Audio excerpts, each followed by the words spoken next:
Councilmember Santil Jenkins. Thank you. Councilmember Brenda Jones. Councilmember Kwame Kenyatta. Here. Councilmember Andre Spivey. Councilmember James Tate. Councilmember Joanne Watson. Here. Council President Pro Tem Gary Brown. Thank you, Joe. Council President Charles Pugh. Here. Mr. President, you do not have a quorum. All right, we will proceed anyway, because we'll be mostly listening and receiving proposals. All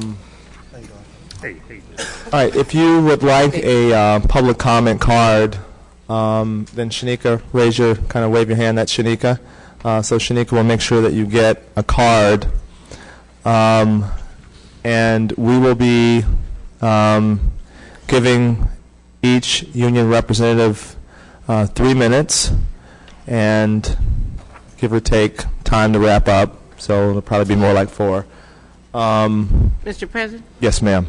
Just want to say today is December 1st. Yes, ma'am. This is the anniversary of Mother Rosa Parks' Montgomery bus boycott in 1955. So I would pray that citizens in Detroit, and especially my colleagues, have the spirit of Mother Parks, who did not take with disrespect laying down, nor did she give up her rights. She understood the importance of economic coming together for our people. So we need to be looking at that today, as this governor has telegraphed that he intends to do a financial review beginning tomorrow that will be the first step in an emergency manager. So we shouldn't just take that and act like business as usual. I'm not. I'm a daughter of Rosa Parks and Mother Henderson and Coleman Young and organized labor. So we as we sit here with organized labor, we should remember the roots from whence we've come on this day, December 1st, 2011. Thank you, Mr. President. Thank you very much, Member Watson. Mr. Clerk, we do have a quorum. Mr. Kenyatta. Well, actually, we had one. All right, we have it again. Yes, sir, Member Kenyatta. Thank you, Mr. President. First of all, I want to thank you and the council for agreeing to have this meeting, which I believe actually should have taken place a long time ago. That's right. Yes, sir. This, as Member Watson has indicated, I don't come from the civil rights movement. I come from another movement that believes in self-determination. That's right. And I believe that it is important that this city, out of all the cities within the United States of this country, stand on the basis of self-determination. That's right. And that we as a community, we as a people can agree, can disagree, but at the end of the day, we have to decide what our destiny is going to be. That's right. Without someone else coming in. That's it. A master. Someone who feels that they have to control the plantation. That's right. Because the natives are out of control. Have mercy. That they can't talk to each other. They can't agree with each other. That's right. They can't speak to each other.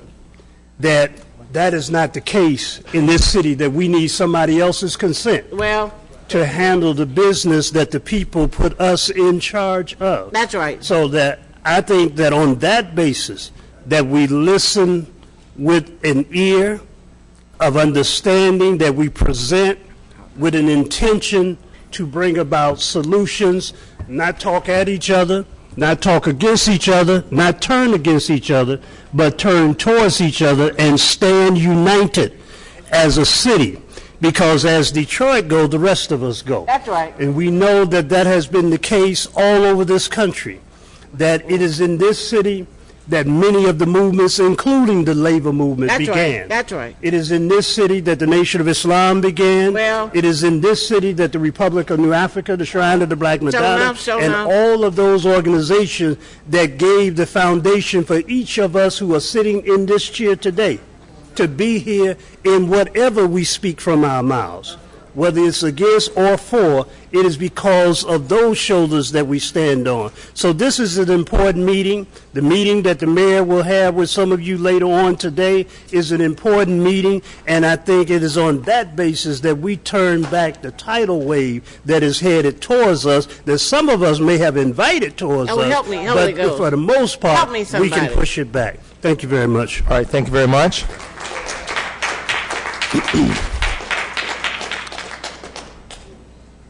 All right. If you are a member of a union and you do not have a card, well, first of all, where is Shanika? All right, she probably went to get more cards. All right. Once Shanika comes back with more cards, I just want to see the members of unions. All right. All right. If you are a member of a union who does not have a card, please raise your hand. All right, so she'll make sure that you get cards. Now, can we also ask that there only be one representative from a particular local? So if there are 2 or 3 members from one local, can you choose a representative to present your suggestions, please? Do you also have them in writing? You do? Okay. Mr. President? It would be helpful if, for those who do not have them in writing, that you get them to us, by the end of the day or tomorrow in writing, because as we compile them and put them into one document, that would be much more helpful for us. Yes, ma'am. Member Watson. Thank you very much, Mr. President. I understand the structure you're trying to lay out to provide equity. I'm suggesting that some unions represent 9 people, some represent several thousand. Yes, in order ma'am. for there to be proportional representation. If the largest union might have more than one person, sir, in order for it to be proportional.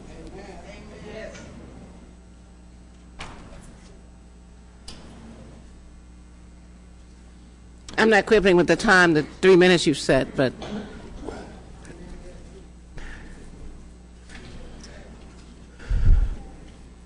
All right. As soon as we collect the cards, we can get started.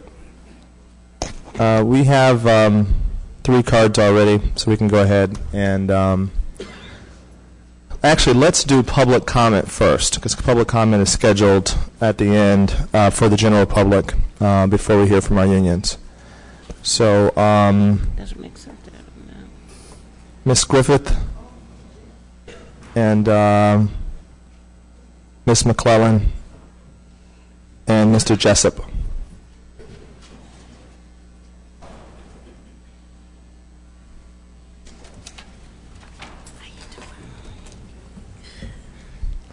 Good morning. Good morning. This is serious. We must not let this happen. We do not need a financial emergency manager in That's right. Detroit. That's right. We must fight. That's right. Can you urge the mayor to ask for the $220 million that is owed to us? That will take care of the money problem. And also, get rid of Blue Cross, another health care provider that will give you the same services for much less money. Would you please urge him to do this? Because this is going to take away our unions. It's going to privatize. You need to come from behind that camera and stand up with me. You security need to stand up here, because it's your jobs too. They will come in here and take your jobs. I ask that you please urge the mayor to do these things. Thank you. Yes, ma'am. Thank you very much.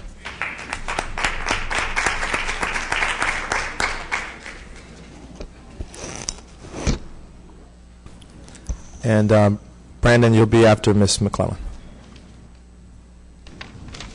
Good morning. This is a sad time for the city of Detroit, but it's also a fighting time That's for the right. city of Detroit. as a union first vice president, ABTI, I'm speaking as a citizen here. Dempsey Edison will speak a little later for the union. It disturbs me that the state of Michigan, under Granholm, got approximately $2 billion from President Obama to assist them in resolving some of their economic problems few years back. That's right. It is equally disturbing that this current governor talks about bringing in 25,000 immigrants when we have one of the highest unemployment rates in the country. It's, as Ms. Christen just indicated, we got $220 million in revenue sharing that we have not received. And again, this governor does not want to make Detroit whole. This is not a matter that we have financial problems. We need to call a spade a spade. Well, and when there's an 800-pound gorilla in the room, this is blatant, unadulterated racism. That's it. That's it. You have. Every city that has been taken over in this state is majority African American. That's right. Say it. Say You it. should be angry. That's Those right. standing on the right side of right, on the right side of democracy, should not tolerate this. That's right. There's nothing. We are going through one of the worst downturns in economics times in this country. That's right. That's probably parallel to the 1930s. That's right. But instead of getting some consideration, a Marshall Plan, what we're getting is Come on we're going to now. carve your city up, take all of your assets. That's right. This is just like take advantage of a weak situation. That's We right. are no better or worse situation than other cities that happen to be of a different skin color That's right. in this state. We expect this council to stand up for us. That's right. In the spirit of what Councilperson Kenyatta said, we should work together as a team, because I don't feel like we all been on the same page all the time. That's right. But right now, we got to get on the same page. It is not going to be pretty if he gets to EM in here, and it's unjustified. It is That's not right. right. Okay. Say Thank that. you. Say it.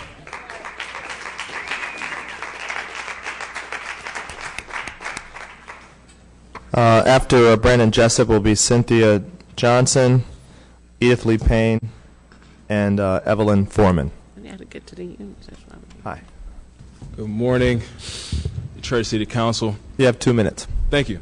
I want to come in and be as frank as possible and as brief as possible, because what's been said, what needs to be said, has already been said.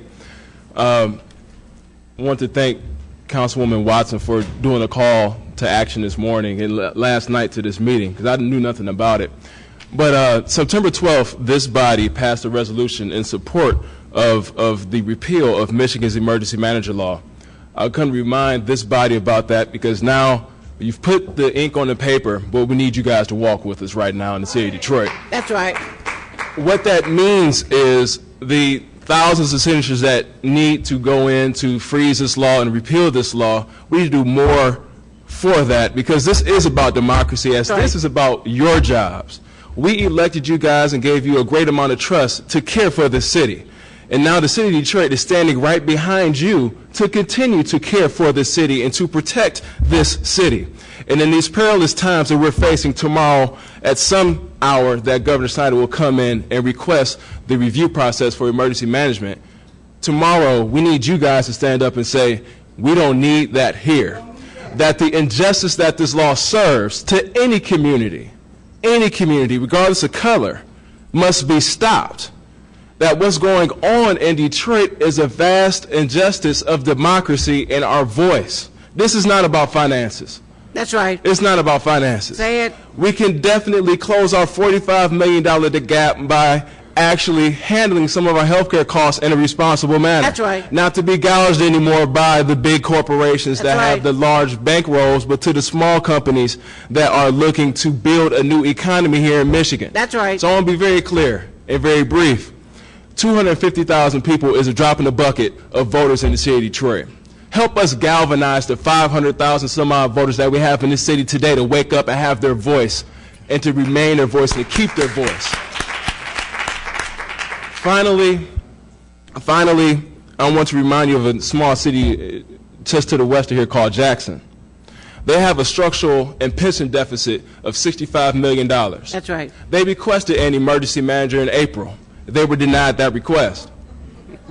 Ask Governor Snyder tomorrow afternoon or tomorrow morning, maybe even tonight. We can call him up here on three-way right now if you would like, and we'll ask him, When you bring in our review, where's Jackson's review? Where's Allen Park's review? Where's Saugatuck's review? Where's Lansing's review? And then on top of that, Governor Snyder, where is your review? That's right. Because there's a $400 million surplus that we have projected here in this state that has not been tapped into. That's and our right. state legislature has vowed not to help any community or any school district with their financial problems. Okay. $400 million will solve every financial insolvency in this state, That's and we'll right. still have $110 million left in the bank That's for it. our coffers for 2012. Get the message straight to Governor Snyder, get the message straight to Detroit, and let's stand up for democracy. Thank you.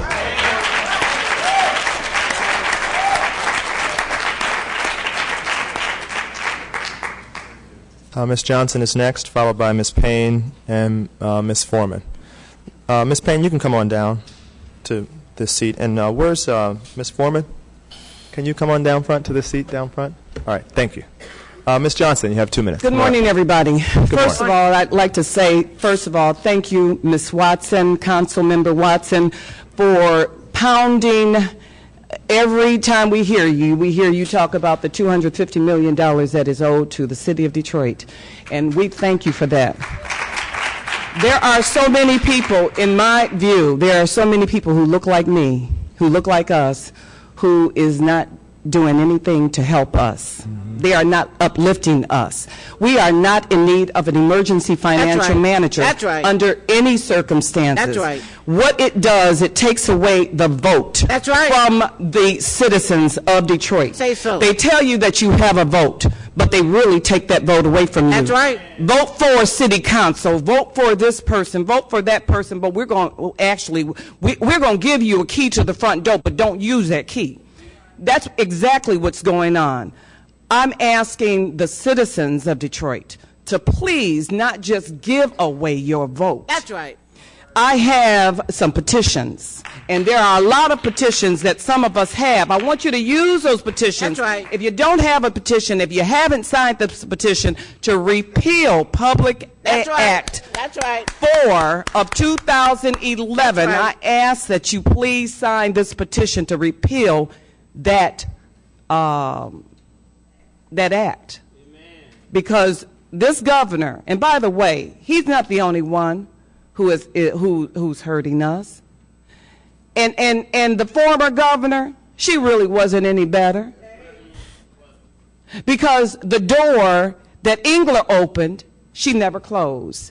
That's right. I'm asking you all to please, like Councilmember Kenyatta said, it is not time for us to fight with each other.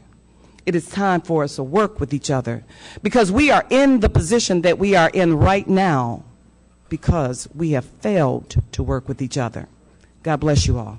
Thank you, Ms. Johnson. Back. As Ms. Payne comes up, is Marcella Campbell here? Marcella Campbell? Ms. Campbell? All right. Yeah? All right. Paul Lee? Can you come on down front, Mr. Lee? Ms. Payne, you have 2 minutes. Thank you. Good morning. Good morning. It's nice to see more of you here this time. Yes, ma'am. Thank you, Councilwoman, for being present at the last hearing we had. I'm giving you your updates on the fires down power lines that the City of Detroit has had to incur expenses for because DTE has not yet addressed that issue. The summary you will be getting via email, it's several thousand hours that would bring an extreme amount of revenue, which is what we need to be looking at right now.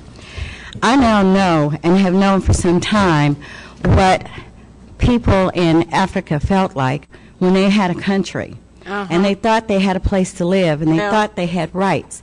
But then there were people that looked like them that made deals with people that don't That's look right. like us, That's right. That's right. turned it around, and then they came over here. And now there are people that look like us struggling to have our rights. My rights are being violated. That's right. Everybody's rights are being violated. And as a plaintiff in this lawsuit for the Emergency Manager Act to repeal it, I have come before you several times. That's right. And have asked you to join Councilmember Watson You circulated petitions when you wanted to run for this office. That's right. Have you circulated petitions to repeal this act? Because your jobs are at stake. But there's something even more that we're dealing with. This is a state journal that shows the people that voted for this legislation. The Speaker said that it was declared immediate effect. This Constitution says that when a law is passed, immediate effect requires 2/3 votes. But this journal says only 63 people voted for it. 74 is a 2/3 That's vote. right. So Speak. we are arguing for legislation that should never have been That's right. passed. So this governor Speak. is just putting through things that should not be allowed. And while you put your finances together, should there be a financial review, make sure, please, that that $220 million is on there, because he will have to address us as to why he has not paid that. And the financial review will show that we are financially solvent. Thank you. Thank you very much. I also need to mention that Member Cockrell circulated a memo explaining that he had a previous engagement and could not make it, and also Member Jenkins is having a medical procedure this morning and could not make it. Tate's wife had a procedure. Oh, and Member Tate's wife has a medical procedure. Russ Ballant, can you come on down front, Mr. Ballant? Ms. Foreman, you have 2 minutes. Good morning. Morning. My name is Evelyn Foreman. I'm a resident of the city of Detroit, and I also am a plaintiff against PA4, the emergency manager law. I love this city. I came from Tennessee. I've lived in 3 states in the United States. This is my city, and I love it very much. And I am very distressed over what I see happening. We elected you. We do not need sending someone in here to disenfranchise us and then tell us what it is that we should do. We should be able to get that together and take care of that for ourselves. And we are depending on you, the council, to work together, hopefully with the mayor, to get this matter resolved. Get them to pay us our money. I understand they owe us $220 million. This would be a big help. It's certainly not a drop in the bucket, you know. I am very concerned over the fact of the disenfranchisement, because this is the second time in the state of Michigan this has happened. The proposal, Proposition A, that was voted on, where we the citizens decided that they were to take funds from certain sources to use in a certain way for K-12 population. Beginning in the Granholm administration, they decided to take from those funds. Our school system faltered. They send in an emergency manager. They create these problems, and then they run to us and say, well, you know, you all are not doing a good job, so we got to take away your rights. That's but right. they're problems that they have helped to create. That's right. And they are not going to stop doing it, and though they may have begun with the black population with regards to the cities that have been singled out, it won't end there. And everyone in this state should be concerned that you may be next, and everyone should be joining in the struggle and help to sign those petitions. That's right. And get this law removed from the books. It doesn't belong there. I am an American citizen. Go ahead. I am a citizen of this city. I have rights. I have constitutional rights. And we cannot stand by and allow tyrants to take an inch, because they're going to take more miles than we can ever imagine. That's Thank right. Before it's over with. Thank you, Ms. Foreman. Is Al Jackson here? Al Jackson? Can you come on down front, Mr. Jackson? Mr. Lee, you're next. Honorable Good morning. council members, I wish that I had more time, because we're standing amidst history and we don't even know it. Self-government for the majority African American population in this city started in this room. Come on now. 2 weeks after the rebellion. Not That's a riot, right. because that implies that black people were seized by mass insanity and had no grievances. But 2 weeks after the rebellion, on August 10th, 1967, Reverend Albert B. Clegg Jr. and others later became known as Jaramogi Abebe Gaiman, That's the right. founder of the Shrine of Black Madonna, Come on now. organized a meeting in this room to That's call right. for a transfer of power to the majority population. That's right. So self-government for us began here. That's right. And it is incumbent upon all of you to make sure that it doesn't end here. That's right. Go ahead. The reason that African Americans are in this hemisphere is because white power, in the form of European colonial relations, conspired to do two things. Number one, to rob Africans of their labor. That's right. And number two, to dispossess them of their land. That's right. They robbed us of our labor through the Atlantic slave trade. That's right. They dispossessed us of our lands through colonialism. That's and right. that's what this is about right now, a colonial takeover. That's it. That's it. Modern Africa's greatest leaders warned about the pitfalls that you are now confronting. That's right. In 1957, Sekou Touré, who brought about independence to the West African nation of Guinea, was offered by the President of France, Charles de Gaulle, to become part of France Extérieure, or French abroad. Teach. And this is what he told de Gaulle. We have told you bluntly, Mr. President, what the demands of the people are. We have one prime and essential need, our dignity. But there is no dignity without freedom. We prefer freedom and poverty to opulence and slavery. Osaji for Dr. Kwame Nkrumah, who brought about independence to the West African nation of Ghana, was given the same option by Britain, its former colonial power, and this is what he said. We prefer self-government with danger to servitude and tranquility. Come on now. Doubtless we shall make mistakes, as has all other nations. We are human beings and hence fallible, but we must try also to learn from the mistakes of others so that we may avoid the deepest pitfalls into which they have fallen. Moreover, the mistakes that we make will be our mistakes, and it will be our responsibility to put them right. That's right. Do not allow this takeover. That's Colonialism right. is ended. That's right.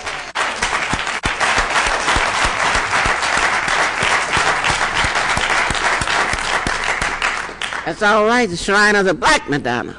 Next will be Paul Lee, followed by Russ Ballant. What was that, Paul Lee? Okay. Thank you, members of council, for being present today to hear the concerns of the people.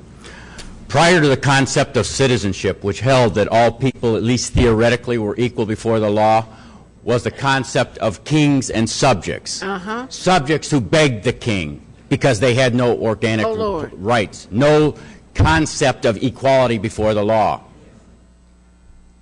Under citizenship, people are the ultimate authority, and those who govern derive their legitimacy from those who have rights of citizenship. That's right. Under the concept of an emergency manager, there is no concept of citizenship. That's right.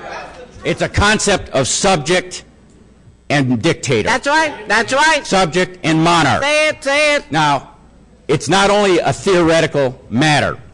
We have had 2.5 years of emergency manager, nearly 3 years of emergency managers in Detroit. And anyone who participated on a monthly and a frequent basis with the issues going on in Detroit public schools saw that you did not have rights, you did not have a relationship with the governing entities. That's right. You could go there and submit yourself as a supplicant to the authority, and he would deem whether you had merit to consider him.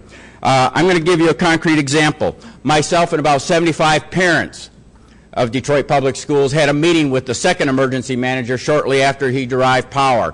And one of them, a courageous woman who stood up for special needs students and talked about a specific problem that had endured under Robert Bob that this man was being asked to fix. And he said, do not come to me with your complaints. I do not have to listen to you. I am not an elected school board. And he said it more succinctly than anybody in this whole state of Michigan. I do not have to listen to anybody. And he said, I will do what I want. That's right. That's right. Do not think because you think there's intractable problems that you have to go to in this direction. We fought Nazi Germany and Imperial Japan starting from a position of weakness without an emergency manager. If we can defeat the Axis powers without an emergency manager, maybe we can get together in the city and deal with some of our differences and unite to fight the state that's hurting our finances together. Thank you. Go ahead.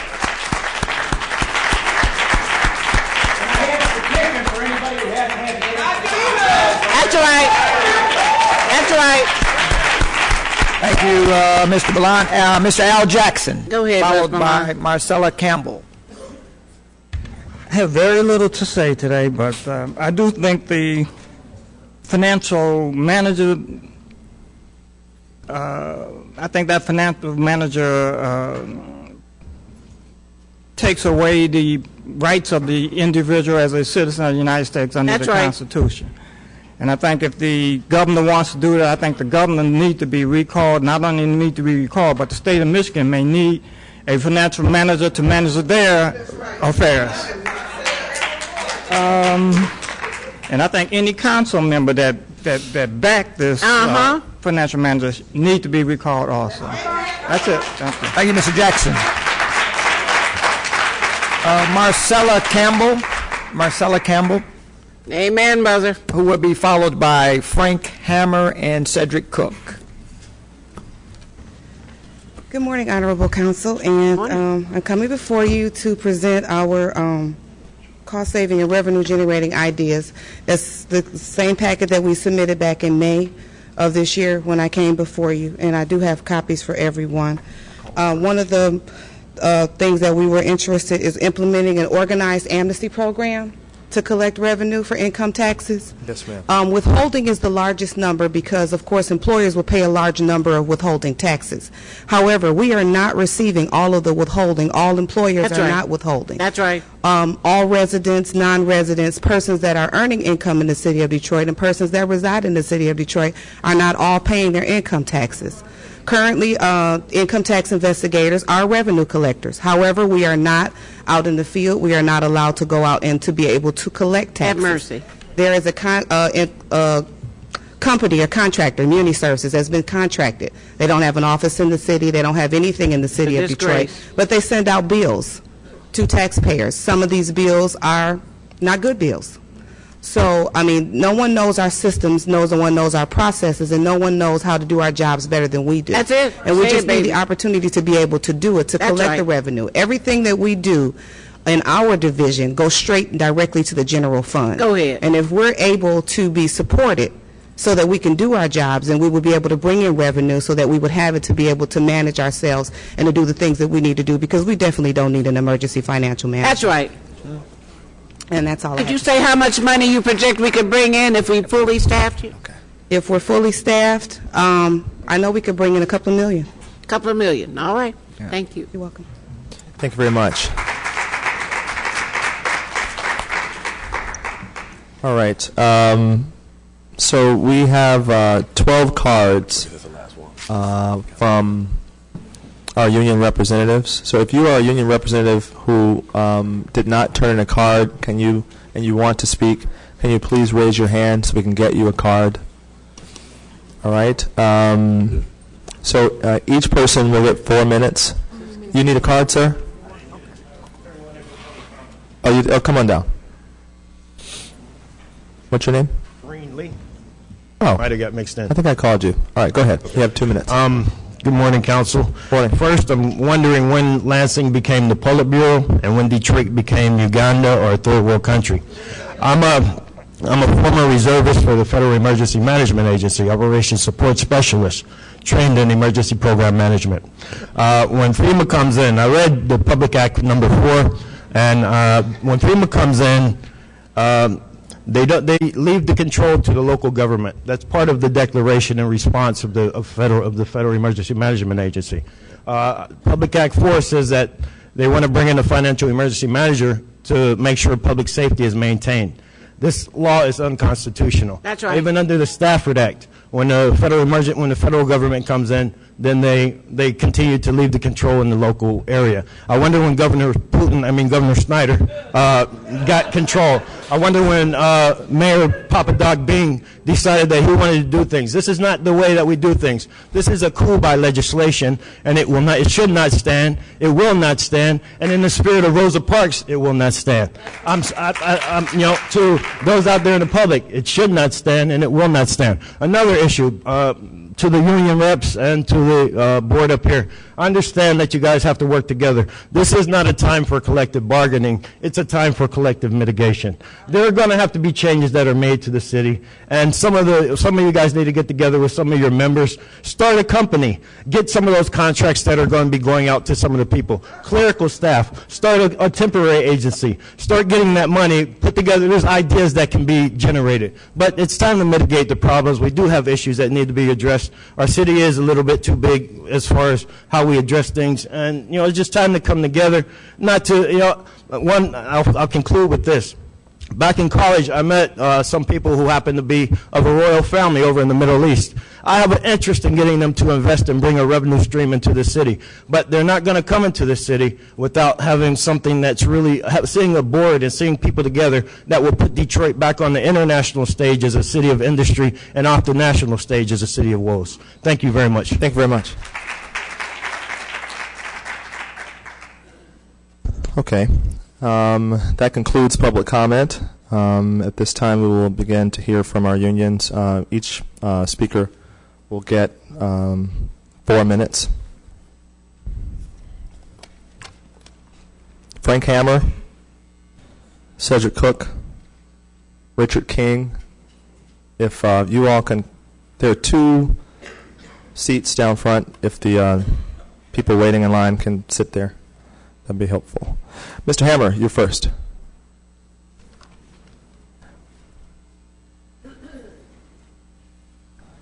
Morning.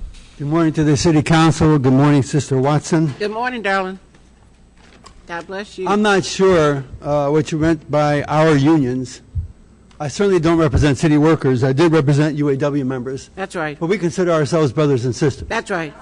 That's right. I also... That's what I meant. Okay, great. I'm very proud to not only have represented UAW members, but I also represent my Green Acres Community Association as president of that association. I am utterly and totally alarmed by what is presented before us in terms of the emergency financial manager, and which in our parlance it's called EFM. EFM. Right? F-E-M, EFM. That's what's going on. Mr. Hammer? Yes. I hate to stop you, but it sounds like your comments should have gone in public comment. Right now, we are hearing suggestions about to help us avert the financial crisis we're in. We're looking for cost saving. Yeah, I have a suggestion. Okay, can you start? Can we get to that? Thank you. I'll get right to it. Thank you. This crisis is not of our making. I remember back in March of 2009, the President Obama said of this city and of this region that what has befallen us is very similar to what befell New Orleans when Hurricane Katrina hit. Except this disaster that has hit Detroit is not water. There's no water in the streets. It's a financial crisis that's impacted our city, not of our making, no more than it was the making of New Orleans. It is time for the City Council here, the City Council in Flint, the City Council in Benton Harbor, to amass a gathering in Washington, D.C. That's right. To make a claim to say, we're here to cash your check. Mr. Obama, you promised that you would give us the same kind of support that the people in New Orleans deserved and never got under President Bush. That's my suggestion. Thank you. Thank you. All right.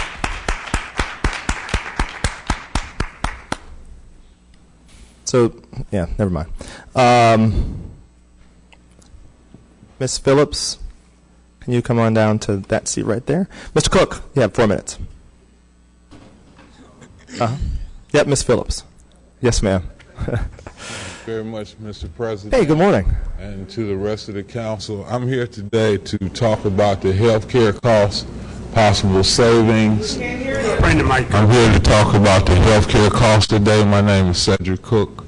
I'm also, as you know, the council knows, I'm also a trustee on the general retirement system, which means I'm also a member of the Employee Benefit Board, as are you, Mr. President. Yes, sir.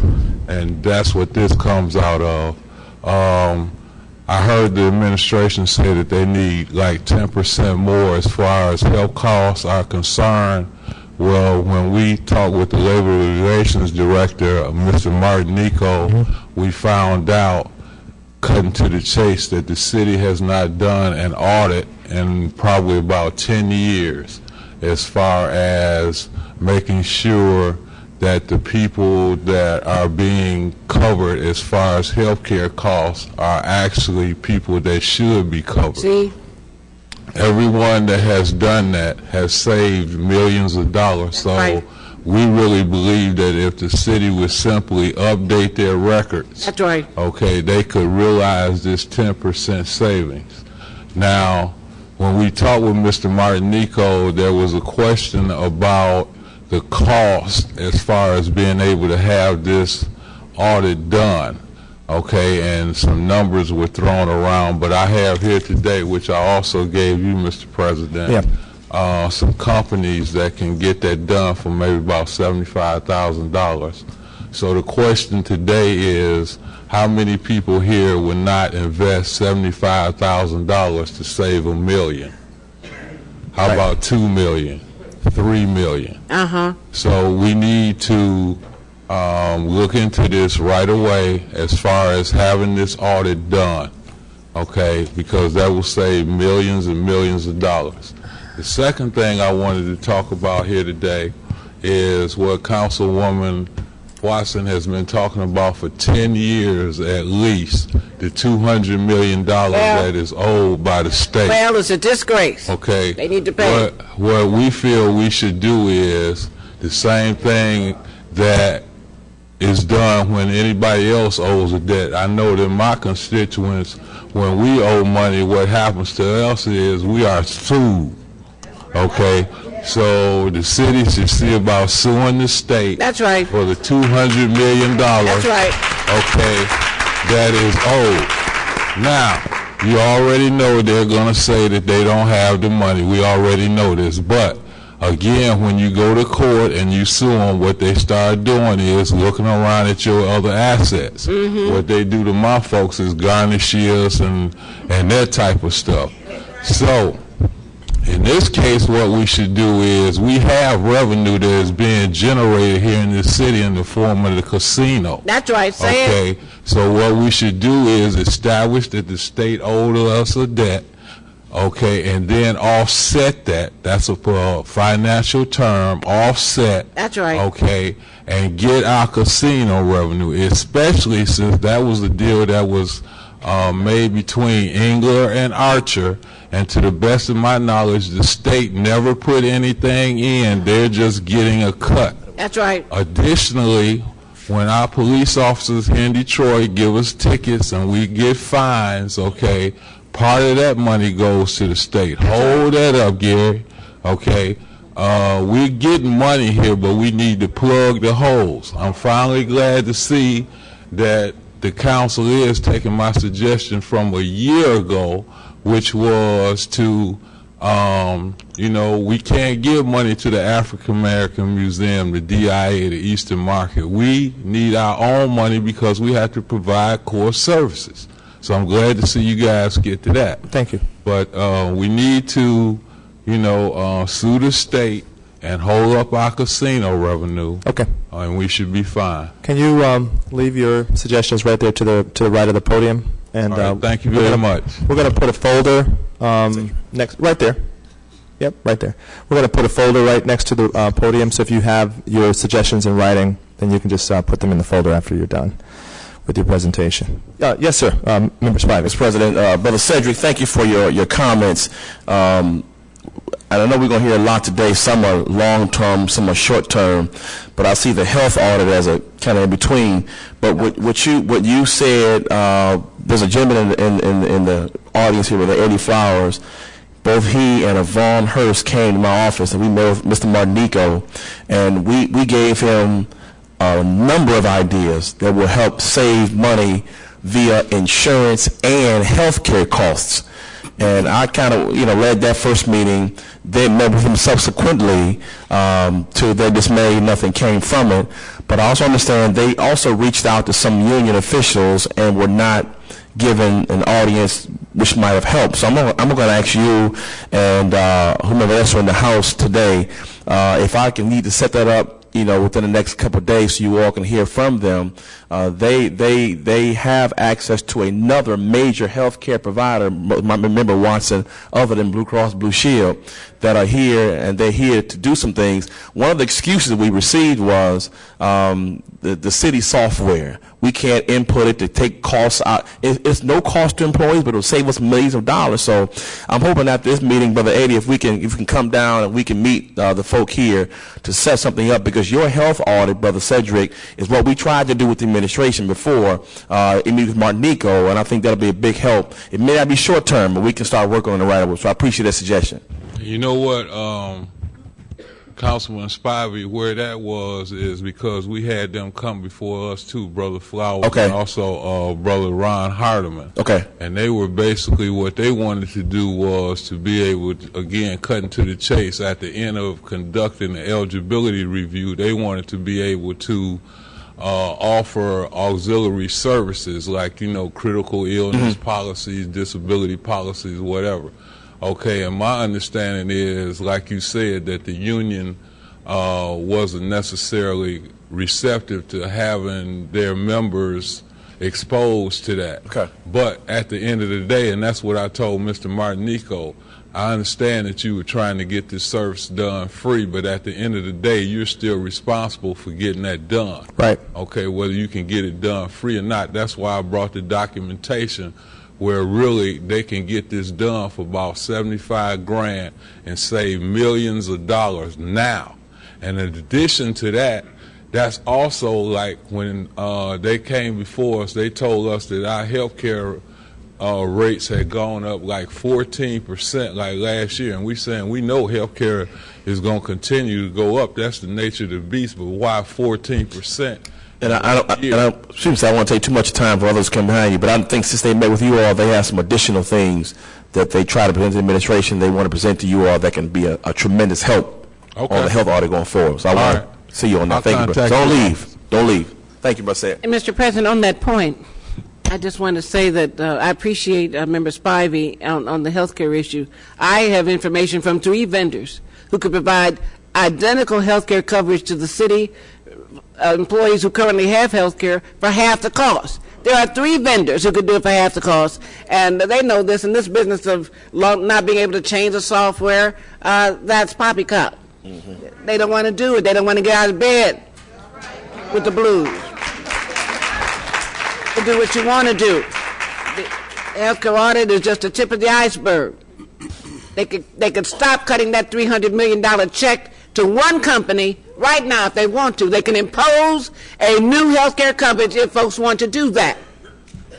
And it needs to be done. Why would you pay $300 million to one company when that covers the whole deficit of the city? Thank you. Pro Tem? Yeah, just so you know, Member Spivey, the audit in the Water Department has already begun, and the other departments within city government are in the process of putting together either contracts or if they can do it within their departments. So it's beginning as we speak. If it works there, we bring it on over. Thank you.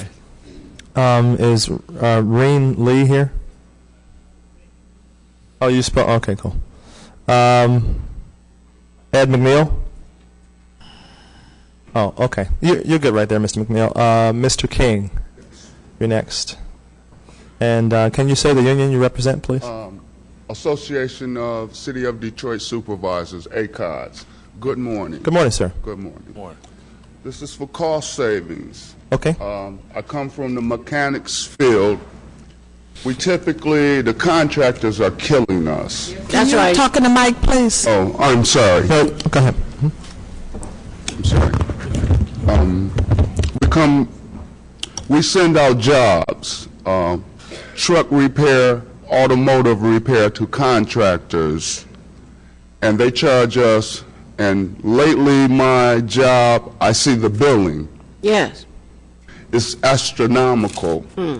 We have people on the floor who are hired and by job title to do those jobs. My. But management tells us, stop. We're going to send this to the contractor. Contractors in turn say now, because of the mayor's speech a couple of weeks ago, hey, until you pay us, we're not going to give your equipment back, your vehicles back. So they're holding our vehicles hostage. We have mechanics on the floor by their job titles able to do these jobs, and yet we're telling them to sit down. We're going to send this out. Ridiculous. Because management tells us, hey, we're obligated to send this work to the contractors, which doesn't seem right. And I'm just an everyday man. It doesn't seem right. Second issue, Blue Cross. The city says Blue Cross is killing them. It's killing me. When I became a supervisor, I was kicked out of the health plan I was on, and my re-enrollment form, it was just Blue Cross. Blue Cross charges me a deductible now. Blue Cross sent me a bill the other day for $933 because my daughter got sick and went to the hospital. She stayed 2 days, and they ran tests. My insurance before that, all this was covered. Blue Cross is making the city pay more money, plus they finna get $1,000 out of me. Lord have mercy. And I am just like, wow, this came out of the blue. Think of something better besides Blue Cross, please. Thank you. Mr. President. Good morning. Can you tell me what insurance company did you have prior to Blue Cross? I had Total Health Care. And so did you have open enrollment where you could change from Total Health Care to Blue Cross, or did the city just change you to Blue Cross when you became a supervisor? The city changed me to Blue Cross Lord when I have mercy. became a supervisor. Okay, so you didn't have a choice. No, I didn't. Thank you. Thank you. Thank you.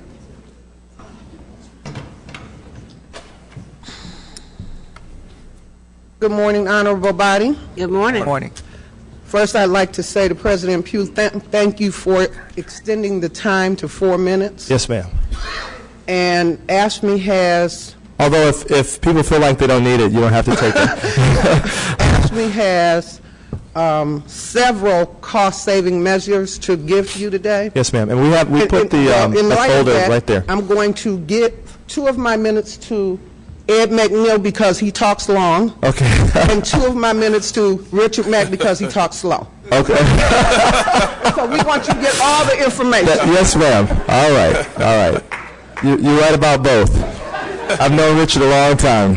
He gets it in. All right. Mr. Mack and Mr. McNeil, if you all want to come on up with your 6 minutes apiece.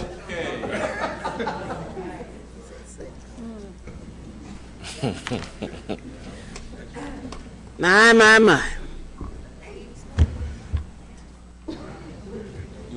Yeah. So for the cameras, I heard Val Clark. Can you say and spell your names, please, and give the union you represent? Yes, my name is Ed McNeil. I'm with Michigan AFSCME Council 25. Spell McNeil. McNeil is capital M-C, capital N-E-I-L. There you go, Val. Mr. Mack. Yes, sir. Richard Mack, lawyer for Michigan AFSCME Council 25. And my name is R-I-C-H-A-R-D-M-A-C-K. Common spelling. All right, Mr. McNeil, you have 6 minutes. Thank you. Good morning, honorable body, council. Good morning. First, I think that it's important that people get a little quick background. I've heard that people are saying, and even the council had mentioned the other day when I was on a council session, that in the last 2 cycles, they had done cuts to their budget. Let me put everybody on notice so everybody understands in this room that this union, Michigan AFSCME Council 25, and other unions within the city of Detroit since 1981 has been trying to help the city in one way or another doing concessions. And that, again, since 1981. So we talk about, and has been talked about, shared sacrifices and structural changes. Those 2 words have been used many, many, many times. The issue is, though, that when do we actually get to that point? That we actually look at the shared sacrifices and we look at the structural changes that need to happen. Today we have a number of things, at least, that we're going to present to you to talk about. One of the major issues that I'm going to start off with, and Mr. Mack will then finish on some of the other terms, is the contracting out in the city of Detroit. That is a major issue that has been going on for decades in the city of Detroit, with no kind of controls over the expenditures as they've been going out the door. Examples, as we've been saying, one the more recent was MBIA, and you just heard someone earlier talk about that particular company, where they did not collect the revenues that they were supposed to collect. City employees were collecting more revenues than this company had ever collected. That's right. Yet, the city employees were removed from their job, and this company was given the contract. That's right. That company was supposed to not be back doing business in the city of Detroit. However, all they had to do was do a name change.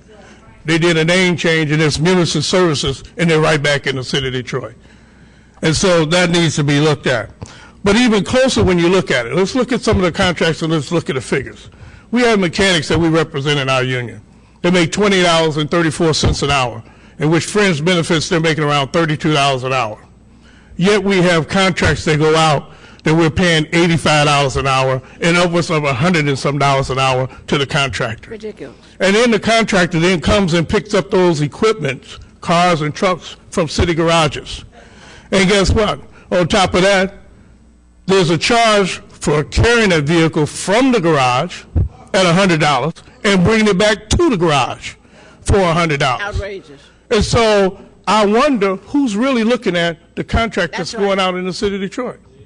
And so we have to talk about, the other day I talked about a contract that was over in 36th District Court.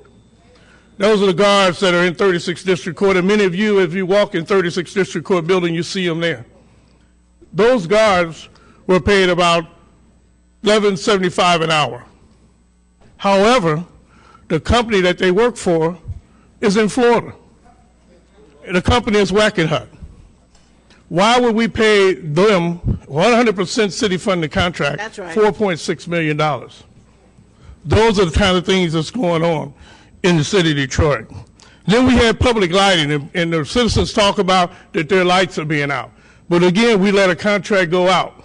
I came before this city council with 201 work orders that city employees were going right back out and doing the same work that the contractor was supposed to be performing under the scope of services. Mercy. That did not perform, and city employees went right back out and did it. Great. So that's one of the areas that we're saying that, in fact, that there could be a 15% savings if each contractor gives back 15% That's right. to the city of Detroit. What would that total figure be? What would the total figure be? Moreover, you mention a total figure, Mr. yes, McNeil? the total figure is in the document that we have for you, and we'll provide that. Is this the one you're passing out now? Okay. This is the one that she's passing out now that I'm going from. More than a year ago, this union was trying to come to an agreement with the city of Detroit on the next collective bargaining agreement. Everyone knows that that didn't happen. It happened that we wound up in fact-finding, and a contract was imposed. Now, let's talk about that for just a quick minute. There was the 35-hour work week that was an issue. The city could say that if we move people back to 40, we could save $3.7 million. They also talked about the overtime that could be saved. I'm sorry, the 35-hour work week was $6 million, I'm sorry. The overtime was like $3.6 million. Yet, as I stand here today, neither one of those things have been implemented. And so when we talk about that lost revenue, that's lost revenue. Then we talk about health care. I talked about the RX. We had prescription drugs, and we had a company come in at AFL-CIO Apex that did a look at the drugs in the city of Detroit, the utilization of what's been used, and said that we can save $19 million. $19 million. And yet we have not moved to save that $19 million a year. So that's just going by the wayside. And then we talked about the pre-tax dollars, the 125 plan. That's been out there in existence. We agreed to it, but the city said they couldn't implement it because of the system wouldn't take it. Another $1.5 million. But yet we see people saying the union won't come to the table. The union has been to the table. The union has brought ideas of cost savings year after year to this administration. It's time for us not to be just here at a public hearing. We got to do that for the public. But it's time for this council, this administration, and the unions to sit down in one room. That's right. We used to have smoke-filled rooms. We don't have those no more. That's right. Because there's no smoking. Good. But we can fill the rooms with individuals to make sure that we correct the problems that are happening in the city of Detroit. That's right. Thank you. Thank you very much. Mr. President? Mr. President? Thank God for smoke-free, Mr. McNeil. Thank you. Yes, ma'am. Member Watson. Mr. President, I am particularly heartened by the $14 million the city could be saving immediately with the prescription drugs piece that has been offered by ASME Council 25. I don't understand $19 million. It's $19 million in the drugs for ASME only, and then the other two issues that I talked about, the overtime and the 35-hour work week, was things that the city forced on the union in the last negotiations but never put into effect. The $19 million that could be immediate. The unions have offered this up. Is Mr. Martinico in the room? Why wasn't that implemented when we could save almost $20 million? And how come he's not here? He's still on the city payroll? So if the unions are coming here offering, hello, help me somebody. So if organized labor is here offering recommendations to save the city, to balance the city's budget, why aren't the people who are working in labor relations here?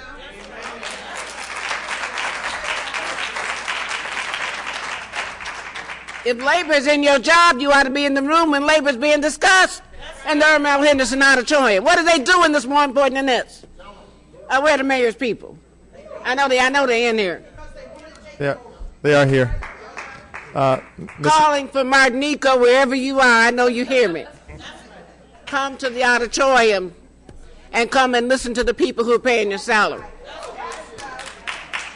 Mr. President.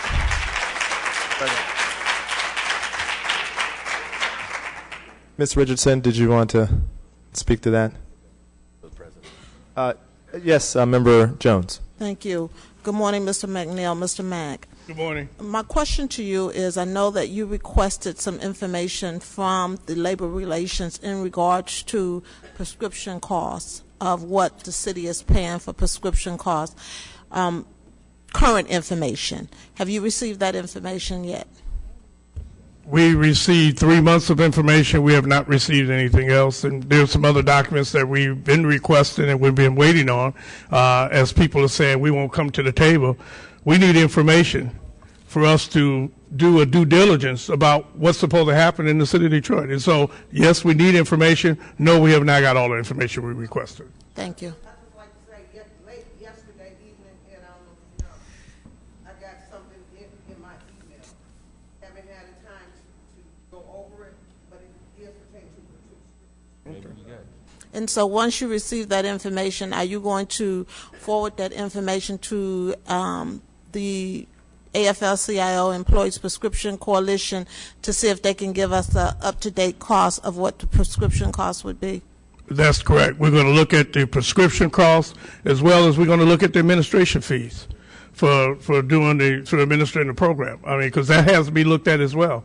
There's a huge cost in administration fees as the TPA, and that's Blue Cross Blue Shield administering that. But that needs to be looked at as well.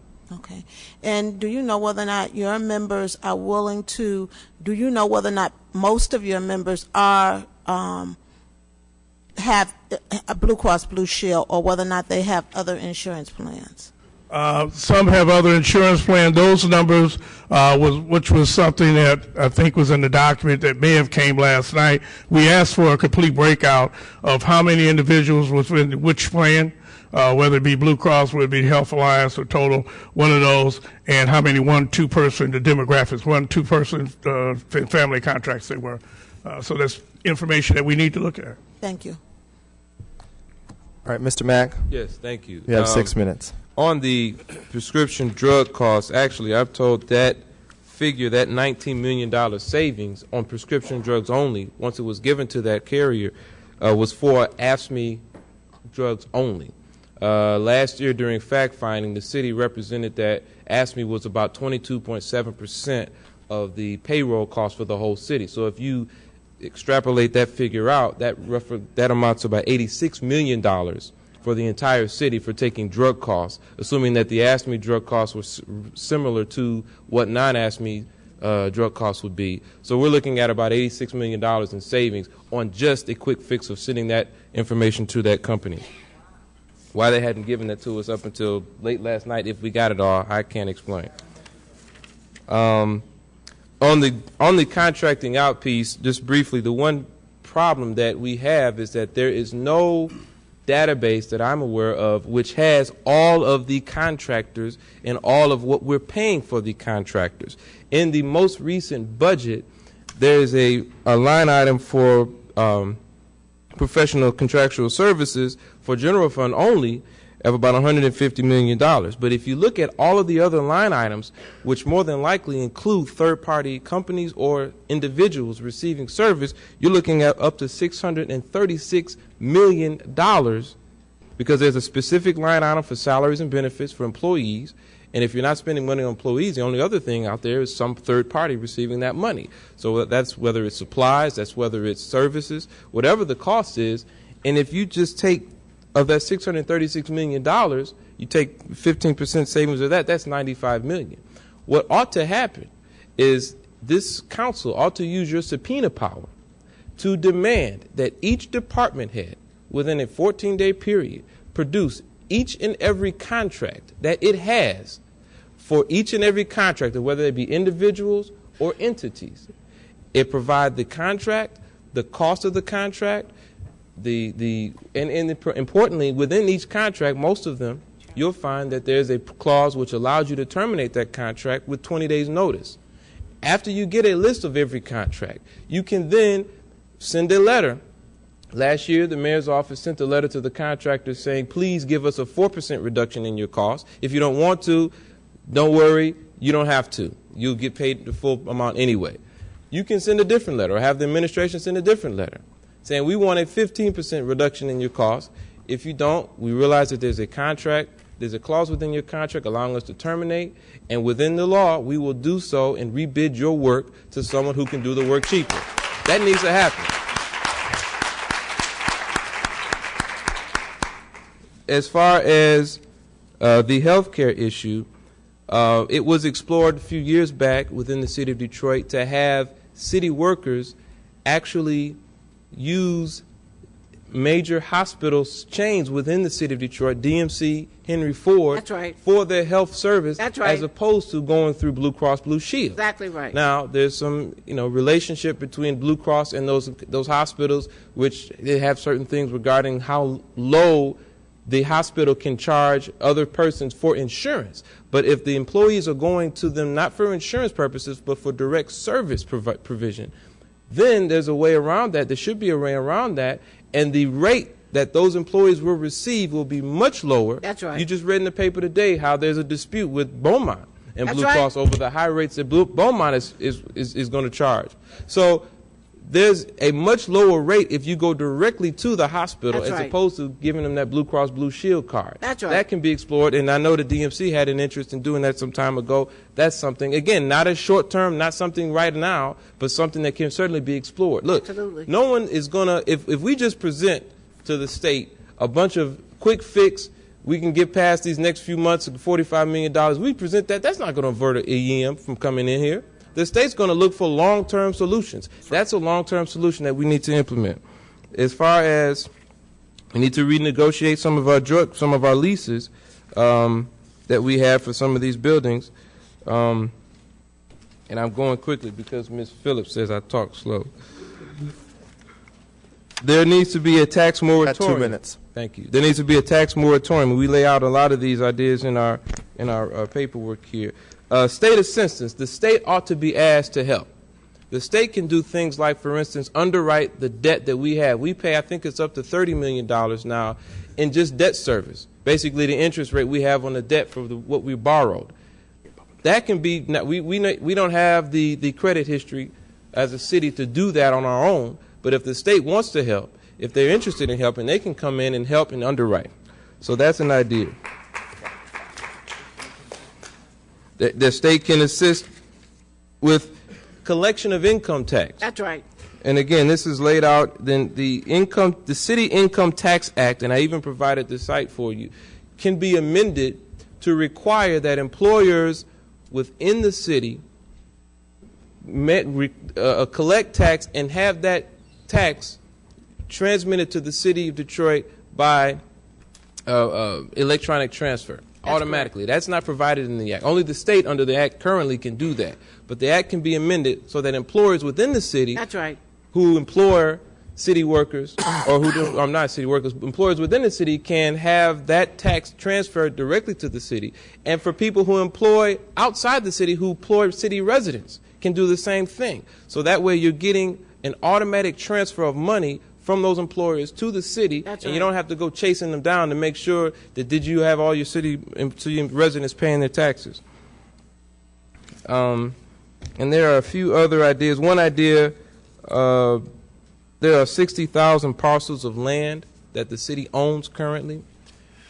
I'm not suggesting giving them away, but if you were to give them away and say each one you collect $1,000 a year in taxes. That's it. In property taxes. That's $60 million. That's right. So you can do an amnesty program. We suggest that in the document. And there are a number of other things that we suggest. The major point is, as I wrap up, it's been written that the unions have not come to the table. It's been written that the unions aren't interested in trying to save. The unions are interested. The unions have. If you look at what just happened, the unions have been taking concessions and have done so. We realize that there's a serious need. But what we also want to see, everyone talks about shared sacrifice, but the only sharing has been going on is taken from the city workers. I know it's easy. It's easy to flip the switch, to cut the tax, to cut the pay. It's easy to do the furlough day.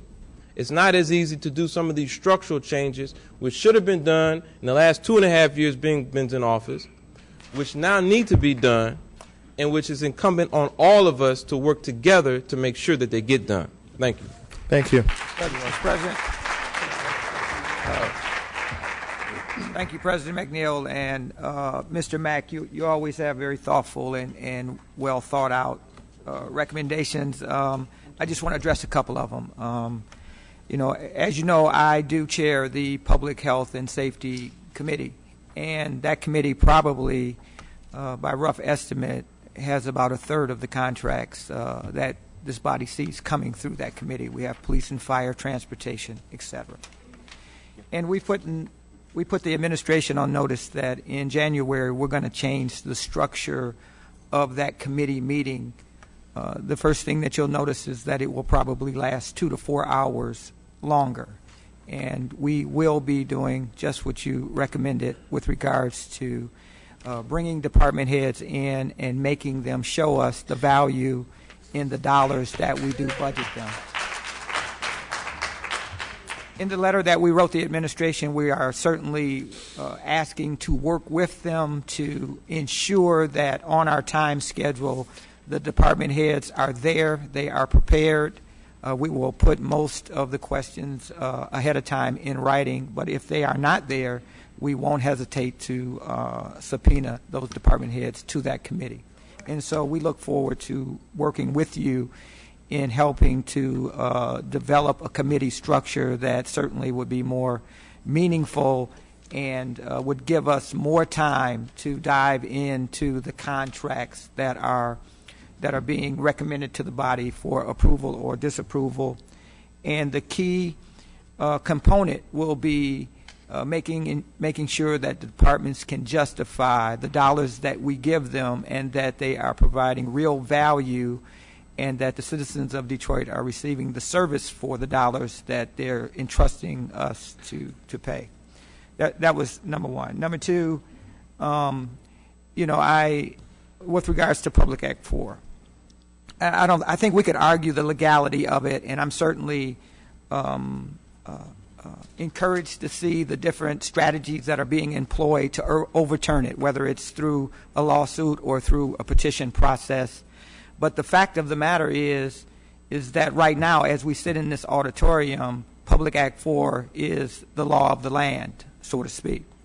And I don't think that I think we could argue that if an emergency manager came in, how broad those powers would be.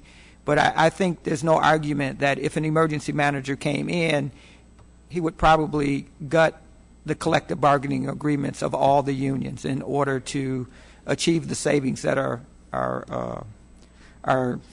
arguably needed. And so, I mean, we could argue about how broad that power is, the legality of it is, but right now, that's the law of the land. And so that takes us to the consent agreement. And what I'm asking you as the lawyer for the union, what is the union's position with regard to the effectiveness of a consent agreement in that it would give the city or the administration some power after your contracts expire, and as you know, most of the contracts expire in June. So what is the union's position with regards to if those contracts expire, would the consent agreement give the administration the ability to alter the contracts? Well, no. The problem with not only the consent and I'm asking because I want to hear the information. I'm not. Sure. There's no other reason than to hear what your position is. Sure. Our position not only on the consent agreement but on the entire bill. And I'm also a lawyer for that sister who was just up here, who's one of the plaintiffs in the lawsuit against the Public Act 4. That's right. We stand not only against the consent agreement as principle, but really just any effort for Lansing to come in to our city, for our elected leaders and say, we have a better way for you to do it, is wrong-headed and it's unconstitutional. That's right. And we believe that we'll be victorious in this demonstrating that to the court. As far as the consent agreement in particular, no. It's the problem with the consent agreement, even though it's not the full way, is that there are no due process provisions allowed for challenging the consent agreement to have take place. That's exactly At least when the manager comes in, you can take that issue to court. But the problem is that you're essentially saying we're going to give almost every element of power to the mayor and the leadership that the emergency manager would have, force your hand to take that power, force you to engage in certain steps that the treasurer deems necessary. That's right. So it's essentially emergency manager without officially going through the process of emergency manager. So it's wrong. That's right. That's exactly right.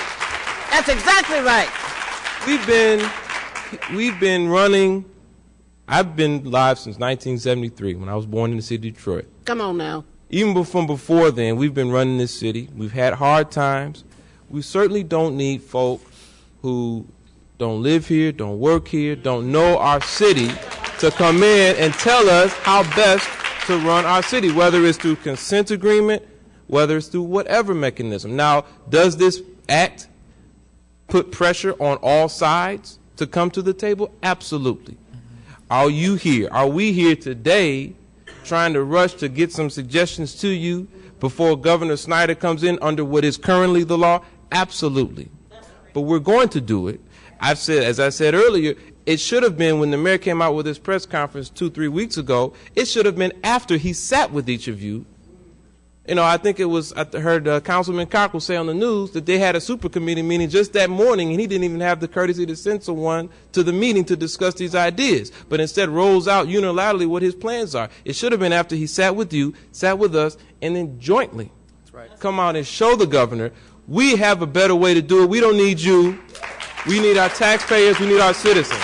That's what should have happened. So, no, in answer to your question, I don't believe that'd be the way. That was actually the plan. That's the way that was supposed to happen. It's unfortunate. Mr. President? Member Watson. Thank you, Mr. President. I just want to say for the record, it was the law in this country that Africans were 3/5 of a person at one point. It was the law in this country that Africans, people of African descent, could not vote. It was a law at one time that people of African descent could not own property. It was a law at one time that it was against the law to escape enslavement. That was one of the laws on the books in this country that got its profit from the unpaid labor of Africans in this country. The consent agreement consents to the takeaway of Detroit. It consents to the giveaway of Detroit. And the trigger, the default mechanisms in that law, which I wish everybody would read, says that if you default, if you don't pay your bills on time, there's an immediate default, and you go from a slippery slope of a consent agreement where everybody is so-called at the table to an EM within seconds. There is nothing to be gained from people who have been elected by the citizens of Detroit to give away their city to a Republican governor on the basis that you might be at the table for 30 seconds. It's giving away the city. And we have inherited this city from Coleman Alexander Young, Marion Mahaffey, Irma Henderson, Mother Rosa Parks. We have no right to give away this city. And if folks don't want to operate and run the city right, then leave.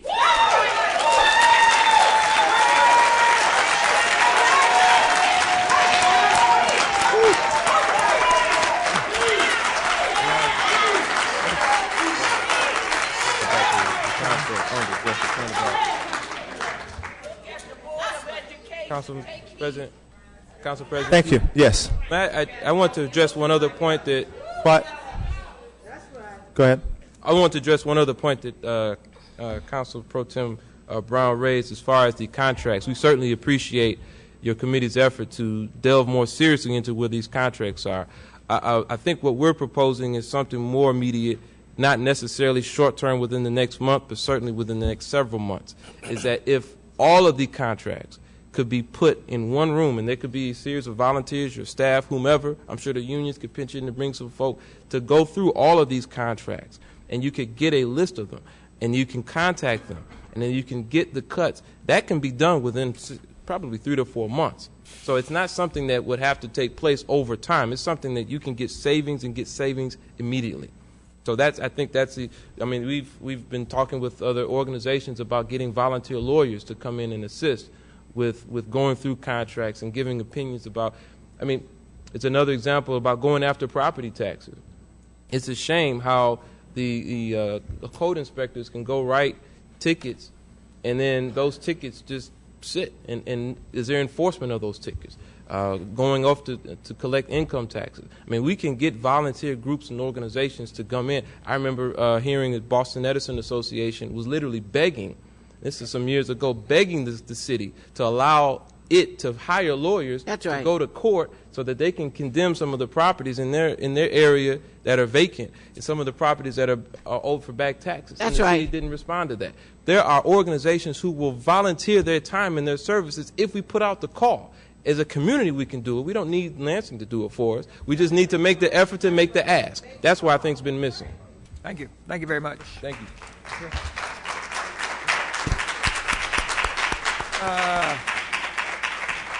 Janetta Quinn. Is that your name? I think I see Representative John Olumba with his bad self.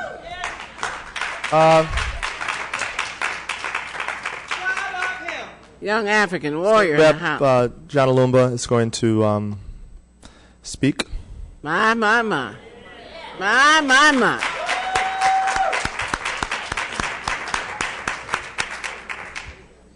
Good morning, and thank you, Council President. Or is it afternoon? Not afternoon yet. It is still morning. Okay, yeah, and I'll be getting up to Lansing in just a second. But Councilman and all the council, the Honorable Council, thank you for allowing me to speak today. I wasn't going to say anything, but there was a question about the consent agreement. And I have some experience dealing with a city who is in financial management right now under Public Act 72, which is now transitioned to Public Act 4, that's Highland Park. Mm-hmm. And I had the privilege of passing a bill earlier in session with respect to try to get them some relief on some bonds that they had some bad bonds on their books, maybe $15 million worth of bad bonds that were basically adjustable rates. And I did a bill that allowed them to basically reissue those bonds under a AAA rating, and it freed up some debt there. But through that process, I was working very closely with the city there, them being under consent agreement. And I got to see what it was like to have to work with the state and be under consent agreement, and whether that would be an effective tool or not. You know, and I would say that on paper, whether you challenge the constitutionality of it or whatnot, just pragmatically, whether the consent agreement is working or not, I would say that I would disagree with the process, because there are some things that the state is unwilling to do. That's right. You know, even under consent agreement, things that the city of Highland Park has asked for, the state has been without the wherewithal to get them done in terms of the legislature, not wanting to pass certain bills. The bills that I had, that I was moving, the treasurer needed to and had to support those bills because they would be going under and have to file a bankruptcy. And it ended up passing with a unanimous vote in the House, but in the Senate we had a very tough time even getting those bills through. And they're under consent agreement.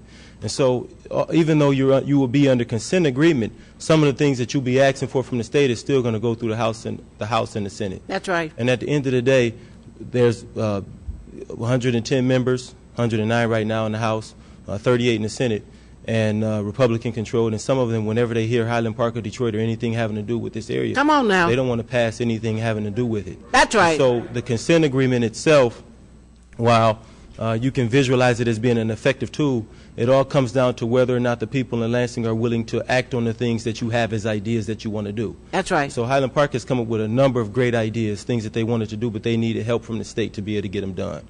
And you know that they took down a lot of their lights. That was a part of the deal too. You know, they lost a lot of lights recently in their city because they're trying to cut costs. So they've been doing everything. They got a part-time police. Their police are full-time, but they work part-time. They don't receive benefits. So they've done pretty much every single thing that you could possibly do that you can radically think of that Lansing would allow them to do. Some things Lansing would not allow them to do because they wouldn't have the votes to be able to do it. And still, they are without help and they are without relief because people are still leaving their city. Lansing has not been able to correct anything. They won't even begin to talk about reinstilling a residency requirement. So, that's right. What I'm saying to you is that, and you know, just in closing, I applaud the efforts of this council to come together and come up with ideas. But just pragmatically, I haven't seen that the consent agreement, from the perspective of at least Highland Park, has been a very effective tool, mainly because there are 3 branches of government in Lansing, and 2 of them don't really want to. The members there don't really like to pass things that have to do with aid in Detroit. They will every now and then, little things. But what some of the ideas that you have are bigger than that.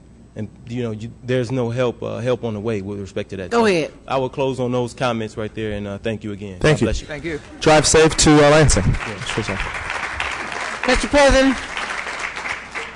Mr. President, I feel compelled to acknowledge Representative Olumba's historic stand on behalf of this city on the day that unconstitutional law, the dictator law, was approved in Lansing. He was singularly responsible for putting his name on the journal of the House floor, as opposed to that terrible legislation. It's unconstitutional. He also urged all the other Detroit-based legislators to sign their names on the journal that day, and sadly, most of them did not. He also, for the record, documented the fact that there should have been a roll call. There was no roll call taken, which was illegal and unconstitutional on that terrible vote. So we applaud Representative Olumba.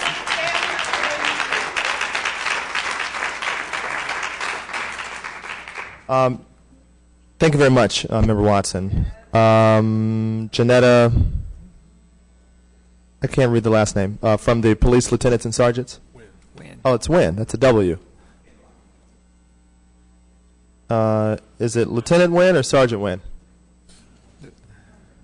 Oh, Sergeant Wynn, come on down. Dempsey Addison, if you can come on down front. And Greg Murray, if you can come on down front too, please. Sergeant Wynn, you have 4 minutes. Good morning, Board. Good morning. As I have stood before you in the last couple of weeks twice, I would like to say my name is Junetta Wynn, and I'm the president of Detroit Police Lieutenants and Sergeants Association. I represent over 590 members that hold the rank of lieutenants, sergeants, and investigators for the fine Detroit Police Department. Let me start off by saying that I'm a product of the city of Detroit, as well as from the Hendricks, Gratiot, McDougal area, where we used to have to stand below the windows of Silver Cup Bakery to get food to put on our table. We don't want to go back. And it appears that, in fact, for whatever reason, it intends that the city workers are headed that way. Let me say that with police, every police officer in this city takes an oath of office. As a law enforcement officer, their fundamental duty is to serve the community, to safeguard lives and property, to protect the innocent against deception, the weak against oppression or intimidation, the peaceful against violence or disorder, and to respect the constitutional rights of all to liberty, equality, and justice. Not one lieutenant, sergeant, investigator, and for that, police officer has signed any contract, has put out or sent out any bids, or mismanaged any money. For looking back to where we were several years ago, as my brothers and sisters have already stood here and stated, we have given. The LSA has given through the sacrifice of the lives that have served, that are on walls, not only at Central District, but also on the walls of Washington, D.C. They serve with their life. They have committed. People that have taken this job throughout the city may not have taken it for the wages, but they took it because of the commitment to this city. It has been said or not said about the sacrifice that city workers have in fact given. I speak upon the LSA and that in fact the members of my agency have given. They've given through the sacrifice of their lives on a daily basis, but also they've given through concessions as far as April, in which they had to give up their health care benefits for their wives, their husbands, and their families if they were working at other institutions. They also have sacrificed with over 100% rate increase in their medical benefits over the last 5 years. They have sacrificed by not receiving this Friday a longevity check for each member within the Lieutenants and Sergeants Association. They have sacrificed, in fact, that their pension has been changed, where the multiplier has already been taken. The escalator has already been taken. Those are some things that are not said, along with my brothers and sisters that have already sacrificed through furlough days, 10%, and the likes. Not one of my members has a cell phone, a car, or in fact a responsibility other than what they've worked for. I have lost jobs in the places in which other ASME have talked about, as far as the 36th district with a $4 million contract. I understand we need to put boots on the ground, but also you need to protect your citizens wherever they have a responsibility in this city. We also have a responsibility to make sure that everyone that walks into this building is safe. We can no longer fool the citizens by moving and jockeying manpower and saying that we have so many officers in one location, where in fact we're doubling and tripling the facts. We've seen a consent agreement come with the police department, and I've heard this council say the millions of dollars that it is costing the city of Detroit because they find violations. We need to get back to the basics. We need to justify and go up and show where the sacrifices and the money has already been taken. I have not heard one individual besides the mayor mention that there was $8 million saved on the backs of my members, but where is it when it comes to the dollars and cents that you report to the citizens and to other entities that have a responsibility as far as fiscally understanding what it has actually taken from every member? We need to, before tomorrow, ask, where is the $8 million? Where's the 10%? Where's the cutting of the locations in which my members have worked? Where is the savings on the longevity that they're not getting paid? Okay. That is dollars and cents. Okay. And until we are honest with one another, until we tell the truth to the citizens of the city of Detroit, and until we put down the dollars and cents to where they really are, we're not going anyway. Okay. We are tired of trying to show that everything is fine and dandy when you have members sacrificing on a daily basis their lives. Okay. You've cut, and we're tired of being cut and not recognizing for the sacrifices that every person takes to work within the city of Detroit. Okay, thank you.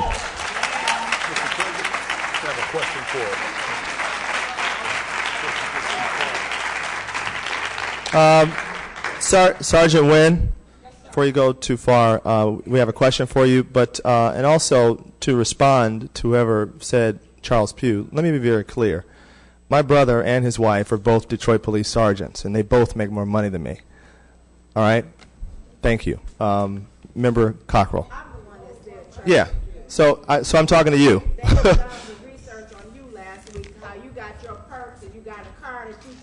Ma'am, let's be very clear to you. We are talking about the ma'am, I'm not the city's problem. And this kind of exchange is what's part of the problem. All right?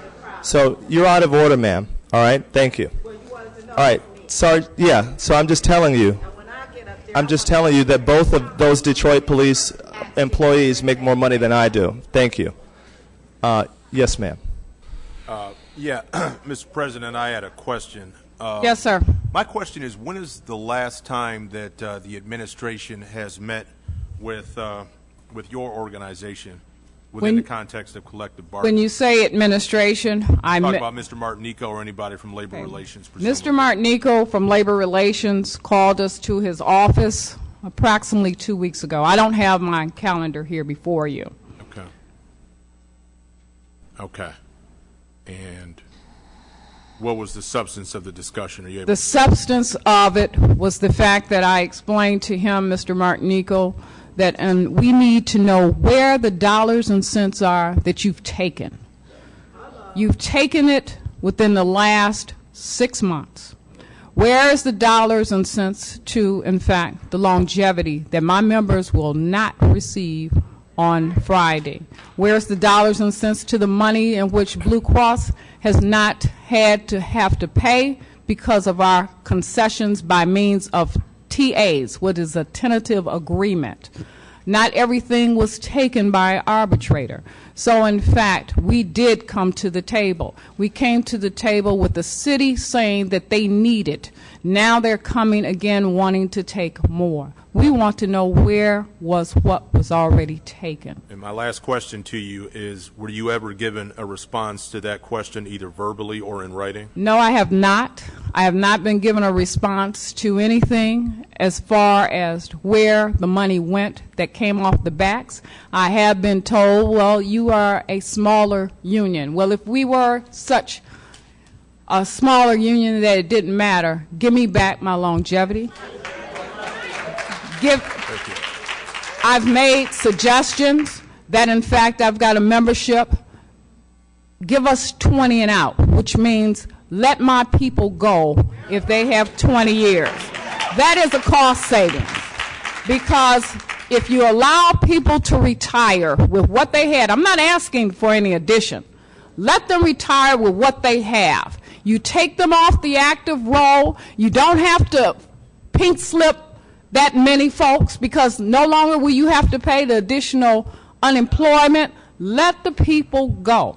Thank you. If they want to go. And so that's the last conversation I've had. I've also asked for prescription cost. I haven't received it, but yet I know that from Lansing that Andy Dillon's office has a recommendation along with the mayor and Kirk Lewis, as well as I believe it may have been sent from Lansing to the City Council's office, but if not, I will make sure you receive it on how to save on prescription costs, not only for the LSA, but for the entire city of Detroit, which would save over $400,000 on every million you're costing. So I know that, in fact, that recommendation has been sent, has been given to the people in Lansing, and we need to act on it before you give pink slips out to people that are dedicated to working in this city. That's right. President. Thank you very much. Thank you. Councilmember Jones. Thank you. Sergeant Nguyen, did you, in fact, ask to negotiate the type of insurance that your members have? For a year and a half prior to the Act 312 award, which happened in April, we sat down several times, but with that sit down, the city came to us and said, I don't have nothing to give, all I can do is take. That's not negotiation. But to say what has happened is that we only have Blue Cross with the LSA. The mayor's proposal was to get rid of Blue Cross. So in essence, you're saying get rid of my medical costs for my members. There are cheaper prescriptions, there are cheaper medical care. We haven't been given that option. We've recommended those options, not even outside the city of Detroit, but for carriers here in the city of Detroit. That's right. And we have not been given that. So to impose increases, you're holding people hostage as if you've taken over their lives and not given opportunity. We have a right to have a choice. And I would think that this body would make sure that the city of Detroit allows the city workers that work here, that dedicate their lives, a choice. And for those members that are out there going to where people don't want to go, staying up at night, and I understand everybody's job is important, but you must understand there's a difference from putting on your shoes and coming to an office, and I'm not saying my ASME and my UAW and my brothers, anybody that works for the city of Detroit. It's been hard. It's been hard because we have sustained and gone through terrible times before, but it's always on the backs of those that don't make the decisions. And it's time now to look at us, not the naysayers and the signers on the checks and the ones that send out contracts, but it's time to look at those that are actually doing the job. I'm not saying that my brother that said that they need to farm out the auditing of the medical, I'm not saying that he was wrong in that, but we got city workers that can do those jobs. Stop giving out those jobs and let my people do what they have a responsibility to do. You've got the courts. You give them $4 million out to an agency. They don't work in the city. They don't live in the city. They don't contribute to the city. You just took my members out of the court. You say it's a cost savings. Where's the cost savings? Where's the cost savings? You say that you need more people, boots on the street. Well, if you get rid of the consent decree that's costing the police department millions of dollars on a yearly basis, and let the police do their job like environmental, like vice, and enforce some of the laws in this city and give them back their power, we would be living in a better place, as well as you would have more monies instead of giving it out to people that regulate and tell us how to do our job when we only need to do it better. Thank you, President Nguyen. Next will be Dempsey Addison and then Greg Murray.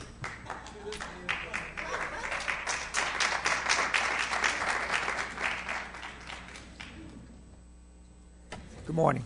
Good morning, everyone. I'm Dempsey Addison. I'm the president of the Association of Professional and Technical Employees, and I would just like to applaud all of my brothers and sisters who have come before you, before me, and they express my sentiments in whatever category they talked about.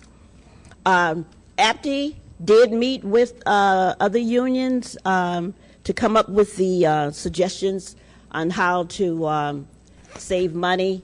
It was presented eloquently by Richard Mack and Mr. McNeil. So let me just move on to talk about a proposal that I submitted to you once before. and that is how to generate revenue. We've talked about how to cut and folks making sacrifices. And I want to read to you again the state housing lottery. And this is Detroit, Michigan, and it's a model for the nation. And the purpose is to create jobs, to rebuild and stabilize neighborhoods, to provide revenue for state and local municipalities, to restore vacant and foreclosed houses for immediate occupancy, to eliminate debt of the city of Detroit. Now, you can implement the state housing lottery by selling lottery tickets to anybody, any place in the world for $1. The home would be ready for habitation to go, the homes that are ready for habitation would go into the housing pool first. And the winners can be announced daily, just like the other lotteries that are here in the state of Michigan. The number of houses per drawing shall be at the discretion of the local municipality. Taxes and homeowners insurance are prepaid for 5 years because you're going to get your taxes up front when you sell those lottery tickets. The city can purchase other foreclosed houses from the lender. I know there's going to be opposition from the banks and the mortgage companies, but if we purchase those homes that they own that are in foreclosure and then put them out there in the lottery, I think that may satisfy cutting into their profits. The state can act as the fiduciary in the collection and distribution of the money. And this is to satisfy the $220 million that the state owes us. You set this lottery up statewide, and the fee that you would charge us could be the fee that can be deducted from the amount of money that they owe us. Because that $220 million is something that should not be, should not let them off the hook. They need to pay us that money. That's right. And pay it now. Show enough. How do you want to bring a financial manager in here and you owe us $220 million? That's right. The profits from the lottery will be returned to the local municipality, and that is Detroit. You can restore and rehab other homes in the community for the lottery pool. The local oversight to ensure contractors identified by the community housing organizations and churches, CDCs, to make sure that they hire Detroiters for the work. The winners have to live in the home as a primary resident for 5 years. After 5 years, the house is theirs. The winner may choose to sell the home at the current market value after 5 years. Homeowners cannot leave vacant or abandon their current residence. Only one family per single home. Tickets cannot be sold for more than its face value. The results are jobs. You put Detroiters back to work. You stabilize neighborhoods and increase the housing stock. That's right. You preserve housing value of current homeowners. You reduce the population loss and increase population growth. Millions of revenue dollars for the city of Detroit. Immediate impact on reduction of city's deficit. Revenues to the banks and insurance companies, mortgage and loan companies. Everybody wins. Nobody loses. You provide revenue from prepaid taxes, fiduciary fees, profits from the lottery to Detroit, state of Michigan, and the federal government. Relieve federal government and taxpayers a burden of subsidizing foreclosed losses and bailout of banks and lenders. Reduce government spending on entitlement programs. Stimulate local businesses connected to housing repairs and development. For example, architectures, plumbing, electrical, carpentry, brick and cement workers, heating and cooling, roofing, appliances, furniture, and it goes on and on. You are stimulating the growth of small businesses. You are increasing the spending power of consumers. Can I ask you to wrap it up, please? I am done. Thank you. Thank you Am very I much. the last one? No. Oh, okay. No. So I urge you, please consider this and present this to the Governor Snyder and to Mayor Bing. It works. You don't have to sacrifice all of these people. Thank you very much. Mr. Greg Murray, followed by Henry Gaffney and Susan Glazier.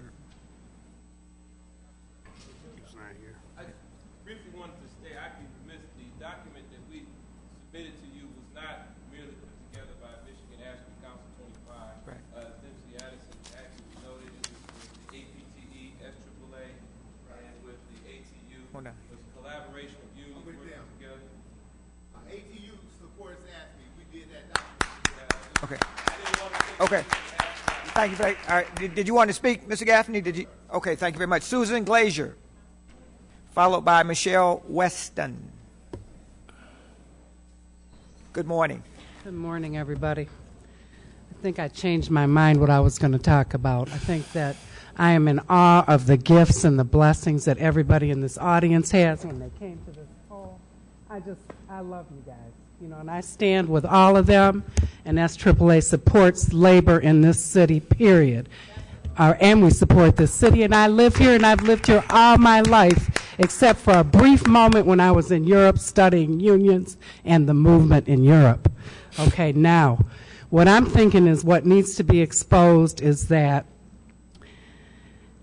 we have a small window here, and it appears that some people are using this opportunity of this crisis That's right. to take advantage of organized labor. That's right. And I say that because, as you know, a week ago Tuesday, I was in your committee of the whole, and we were addressing the issue of the possible change in the ordinance for the pension distribution of earnings issue. Okay, the language was ultimately changed, not the issue for this conversation. However, when I left that meeting and went back to the pension board, within a half hour I got notice that a union had been presented with a document to change the composition of the pension board to predominantly administration people and 3 elected employees. Now, mind you, employees are workers here. That pension is part of their wages. It's set aside for them in their retirement. It is clearly their money, employee money, not, I want to use the right word here, not elected officials who come and go. Okay? It is not their money. It's not there for a power grab. Employees, who better to watch your money than you? Nobody. Okay? And additionally, it's equivalent to taxation without representation. That is our money. We need to watch our own money. It's like putting the fox in charge of the hen house. It is crazy. Okay. Given all that, okay, I support you. I support what you're trying to do. We got your back, watch ours, because they're trying to get more than they got coming, and they got something else in mind. It's not their money, remember that, and ultimately they want to eliminate the general retirement system. That's right. Defined benefit plan. They've said it publicly. Teach. I'm sorry, I'm not even going to take that long. Teach. They've said it publicly. That's right. Keep your eyes open. Our money, and believe me, that money puts us on the map. It's That's the right. only thing we got right now that's important. That's right. Because we were good stewards of that money. Thank you. Thank you.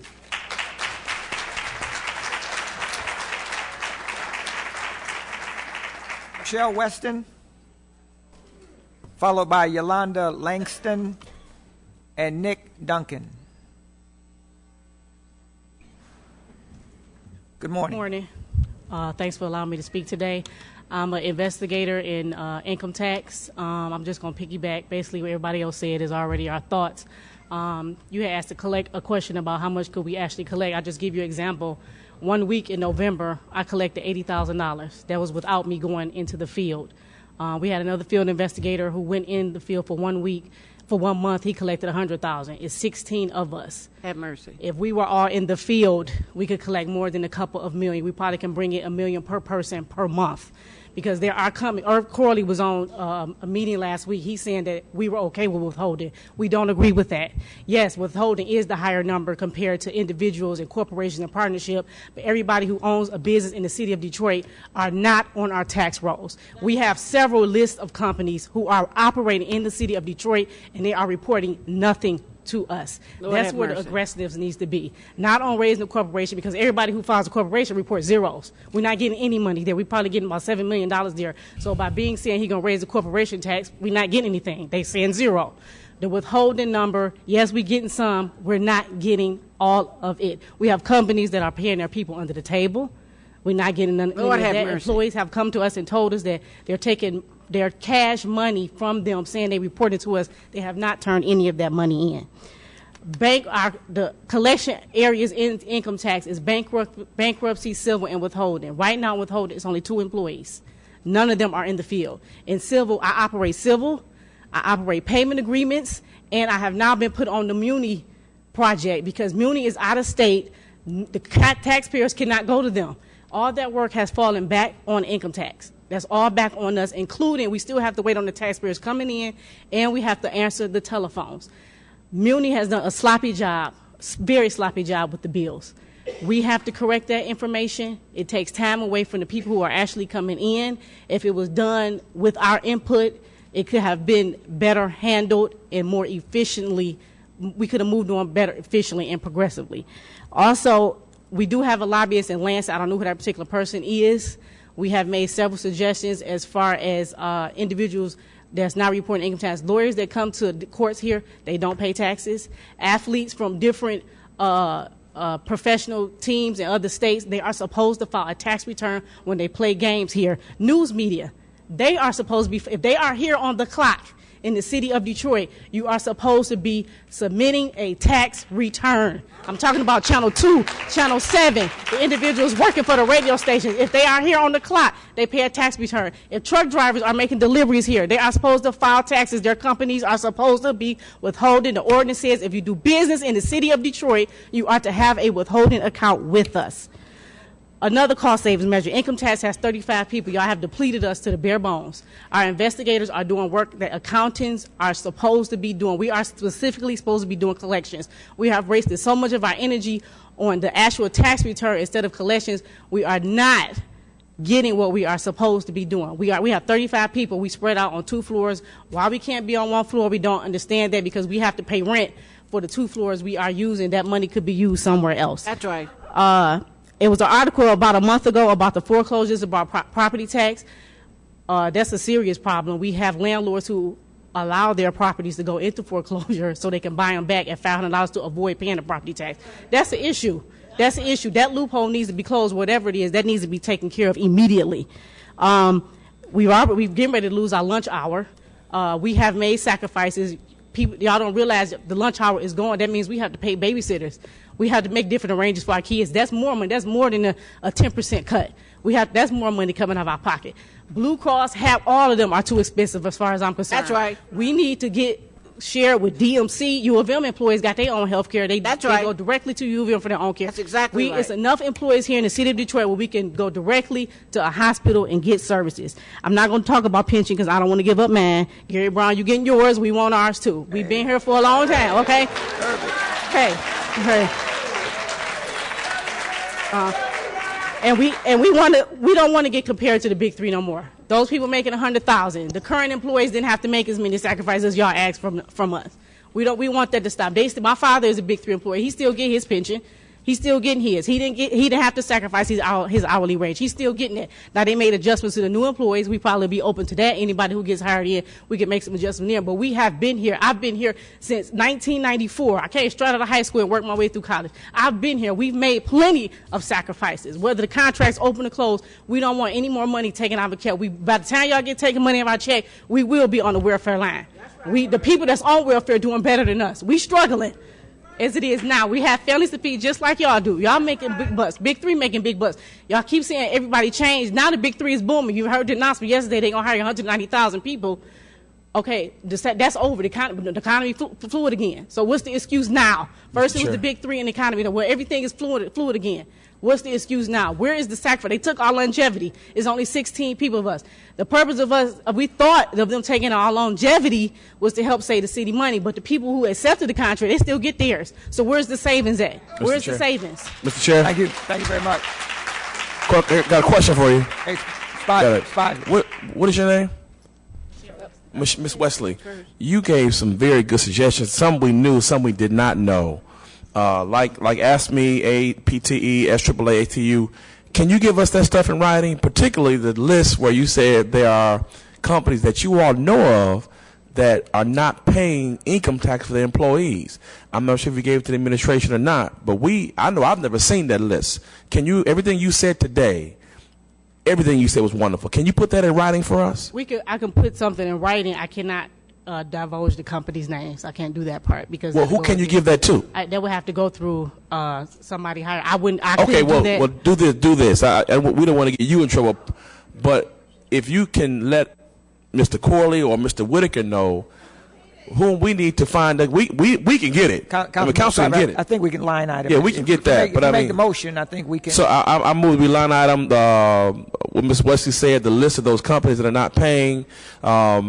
To make sure we can get those lists, those companies. We need to get that. And I know you probably can't give it to us directly, but I'm glad you made that known to us. But everything else that you said today, can you put it in writing and email that to us so we can know what you said? Remember that, Okay, all right? okay. Thank you for your presentation. Councilmember Kenyatta. Ms. Wesley. We need your Councilmember Kenyatta. Thank you very much for your testimony. One question I've been asking since I've been here, nobody has shown it to me on paper yet. Every sports team that either is a home team here in the city or come to the city to play is supposed to pay income taxes. Are you aware as to whether or not that is taking place? Because nobody has shown that to me since I've been here. With the Tigers, the Red Wings, and the Lions, they are withholding. The question is, are they withholding accurately? Because we have run into some problems where a player might be making $5 million and they only taking $5,000. So we have made field calls to a couple of those entities. And that includes the visiting teams as well, because the visiting teams, we would have to speak directly with those out of state. We can't go through the because local they're teams supposed to, if they play in Detroit, they're supposed to pay in Detroit. Correct. The visiting teams are actually supposed to have a withholding account because their players are here.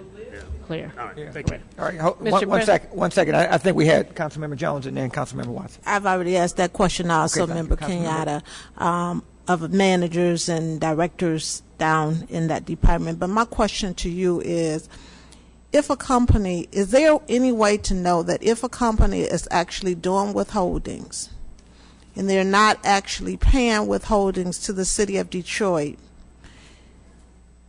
and the employee files city taxes, we haven't got the withholdings from the company, but the employee is filing their taxes and the city is giving them a refund, is there any way to check and balance that out? No, not with the system we have right now. By law, we have to give the refund out. The federal and the state do the same thing because the employee has done what they're supposed to do by allowing the money to come out of their pay. It's just that the company hasn't reported it. Okay, and I understand that. I understand by law we're giving the refund out. But my question to you is there any balances to know whether or not that employer has actually, they've collected the tax from their employee, but have not paid the city of Detroit. Is there anything that can balance that? Not with the system we have now. The way we find out now is if we do make an extra step, and if something looks funny or to us individually, and we do an investigation, that's how we found out. But the system we have right now does not have a checks and balance. Okay, and so you have 16 investigators down there now. Is that correct? Correct. How long you've been down there? How long? Since '98. How many employees did you have when you came in '98? In income tax, I'm gonna just estimate maybe about 45 investigators. And so you are now not going out into the field. That's correct. Correct. When did you stop going into the field? I haven't been in 2006. 2006. Yeah. And so roughly how much do you think you are not collecting since you're not going into the field now? Does anyone have that number? No, but I will say if we were able to do our jobs the correct way, we probably could bring the city out of its deficit. That's how much money is left to be collected. Thank you. Great. Councilmember Watson. Ms. Wesley, don't leave. Hold on. Yeah. Don't leave. Thank you. Ed McNeil did a study back in 2003 that showed when they tried valiantly to stop that NBIA contract from being implemented by the city, where they claimed they were going to be collecting revenue.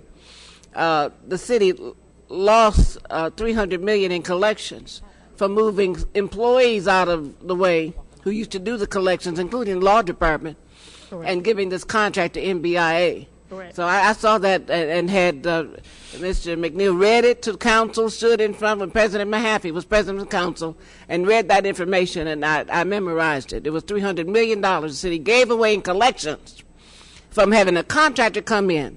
The same, the contractor this is the same work they're doing. We did this ourselves a few years ago. 2 investigators handled the whole project by themselves. There's your deficit right there. That's $300 million. Mr. President, I just want to make the statement that I don't want to see any repercussions come against these people who are testifying because they are testifying. No disciplinary action should be a result of this. And they're here at our request. Absolutely.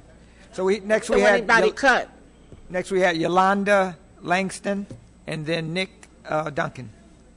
Good morning. Hi, good morning. Good morning, council members and President Pro Tem. My name is Yolanda Langston. I represent SEIU.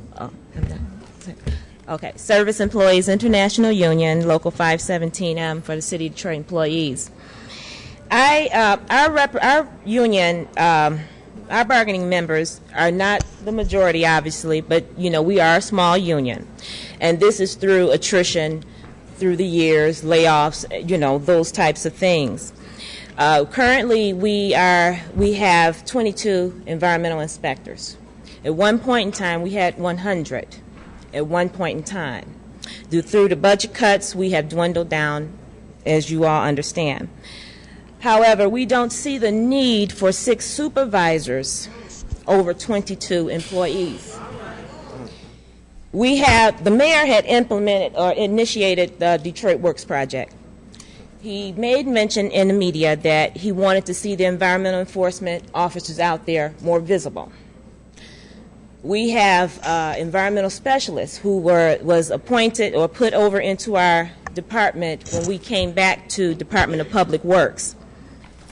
This environmental inspector, not environmental inspector 3, environmental specialist 3, not to put her down or anything, but she has not had the experience as an inspector. And from what I'm hearing, we have similar issues where we have folks coming from the outside that do not have the necessary experience to lead our group. We make suggestions, just like the young lady before us stated. When you make suggestions to your managers, you are the frontline employees. You know your job. You know what works, what does not work. And it's disheartening when you have a person who is really not passionate about the position, who just is setting us up for failure. And I believe this is why we are in the situation that we are in now. Our managers, supervisors have not, with all due respect, but they have not listened to us at all. Not at all. So at this point, my point in that is we feel, I'm sure we all in consensus, that the city of Detroit is too top-heavy. Okay, it is too top-heavy. We talked about improving services as well, not only cost-saving measures, but improving services as well. We want to have a long-term solution. I brought up a corporation or a program called AmeriCorps. It is a group of college students, no cost to the city or any municipality. Is a grant-funded program which have the college students, it helps them pay their tuition, have them come out and clean up around these abandoned properties. I brought that suggestion up because Dearborn has another program in place where their city employees, once an inspector goes out and give a violation notice, the city employees come out and clean up that violation, and they are immediately billed. I brought that up in one of the mayoral candidates' races to one of the candidates that was running for mayor. However, nothing has been done with that. I brought it up to supervision. Nothing has even been considered in that. I do have a package that I will email to each one of you regarding AmeriCorps, because I think that will also help. And like I said, it is no cost to the city. We do need to clean up the city as well if we want people to come in and patronize us and live here. Also, I wanted to speak on charging a fee to these banks. Banks have the majority of homes that are in foreclosure. They should be they should be able to register their properties that are in foreclosure. That's right. Pay a fee. That's right. They also should be held responsible. That's right. For the blight that they have around That's exactly their property. right. Recently, the ordinance had changed. It was reduced. You know, the minimum fine was $2,500. Now it is $200. I understand that our citizens are just like us, and I'm a citizen as well. They do not have the funds to pay these blight fines, if they're, especially if they're victimized. That's right. Okay, so I understood that process, but I still feel that ordinance, the blight violation ordinance, needs to be revisited. It needs to be increased, because we have a lot of property management companies that owns a lot of properties here. We have a millionaire, and I'm sorry, Matty Maroon. He owns a lot of properties that are blight-filled. That's right. We need to be able to hold them accountable. That's they right. come from 8 Mile, cross 8 Mile, and this is my personal experience out in the field. I was in Southwest Detroit doing an inspection. I'm looking over in the next street because they're vacant lots. You can see clearly that this red truck is out here illegally dumping. I go over there. I'm not a police officer, but I still want to protect my city. I value my job just like my members do. I go over there and I talk to the man, and I told him, I said, you cannot do this. You need to get that garbage back up, because I'm in the process of calling 911. He says to me, I own this property. I own this property, this property, this property as well. So I can imagine, not just this guy, there are others that are doing this. And it's not just about bringing dollars and to the table. We do need the dollars. We don't want payless paydays. We want to pay our bills. We do not want an EFM here. But we do need to hold these folks accountable, and I really strongly suggest that the ordinance is revisited, the fines are increased, and we also need to have some sort of compliance. And the Mayor Corps is part of that solution, I believe. Okay, and that is all I have to say at this point. I will, follow up with you guys. Thank you very much. Thank you for saying that. Mr. Nick Duncan from DDOT. Good morning. Good morning, Honorable Council, and all of my union family. I want to say, first of all, God bless you all, because I've heard some things from you that I know that if people that care about this city, as we are all public servants, should know. We have some of the most talented, knowledgeable people that I've ever met in my life. And I want to give you all the grace that I can. But I want to say that when we go into negotiations, and I've been involved in a number of them, it's an arduous adversarial process. It's very stressful. It's a process we know that there are going to be gives and takes. We don't take it lightly. We come in that room, we shake hands just like you used to see it with the UAW. But at the end of the day, we have to go home and be able to understand that we're responsible for our membership. We have to tell them what we're facing. We have to tell them what we have to do. And when we get through with that, a lot of people won't be happy. But one thing we do, we try to do the best we can, because we are public servants. And when you have a vested interest in this city, you care about this city, you give to this city. It ain't about so much making a living, although we need to make a living. And it's not so much about whether the city is an employer, but whether the city can serve the citizens, and that's what we're here for. One thing we've done in each meeting, and every time we've been called, is give suggestions on how to save the city money. There are provisions in the contract that the city has the ability to go to health care providers that offer something that's quality, that's equal in nature. They have that ability to do so. That's right. But all I want to say, and I'm going to close it out, I'm sure that if anyone is listening to these men and women that have spoken today, Mr. McNeil, Mr. Gaffney, when the mayor said go and talk collectively, we did that. That was something I've never seen us do before. I want to applaud the efforts, again, of the men and women that come down here to these meetings, that don't stand away. Because I'm not one of those scared foremen that we were accused of being at DDOT. We're not intimidated. We want to do our jobs. And we've given back.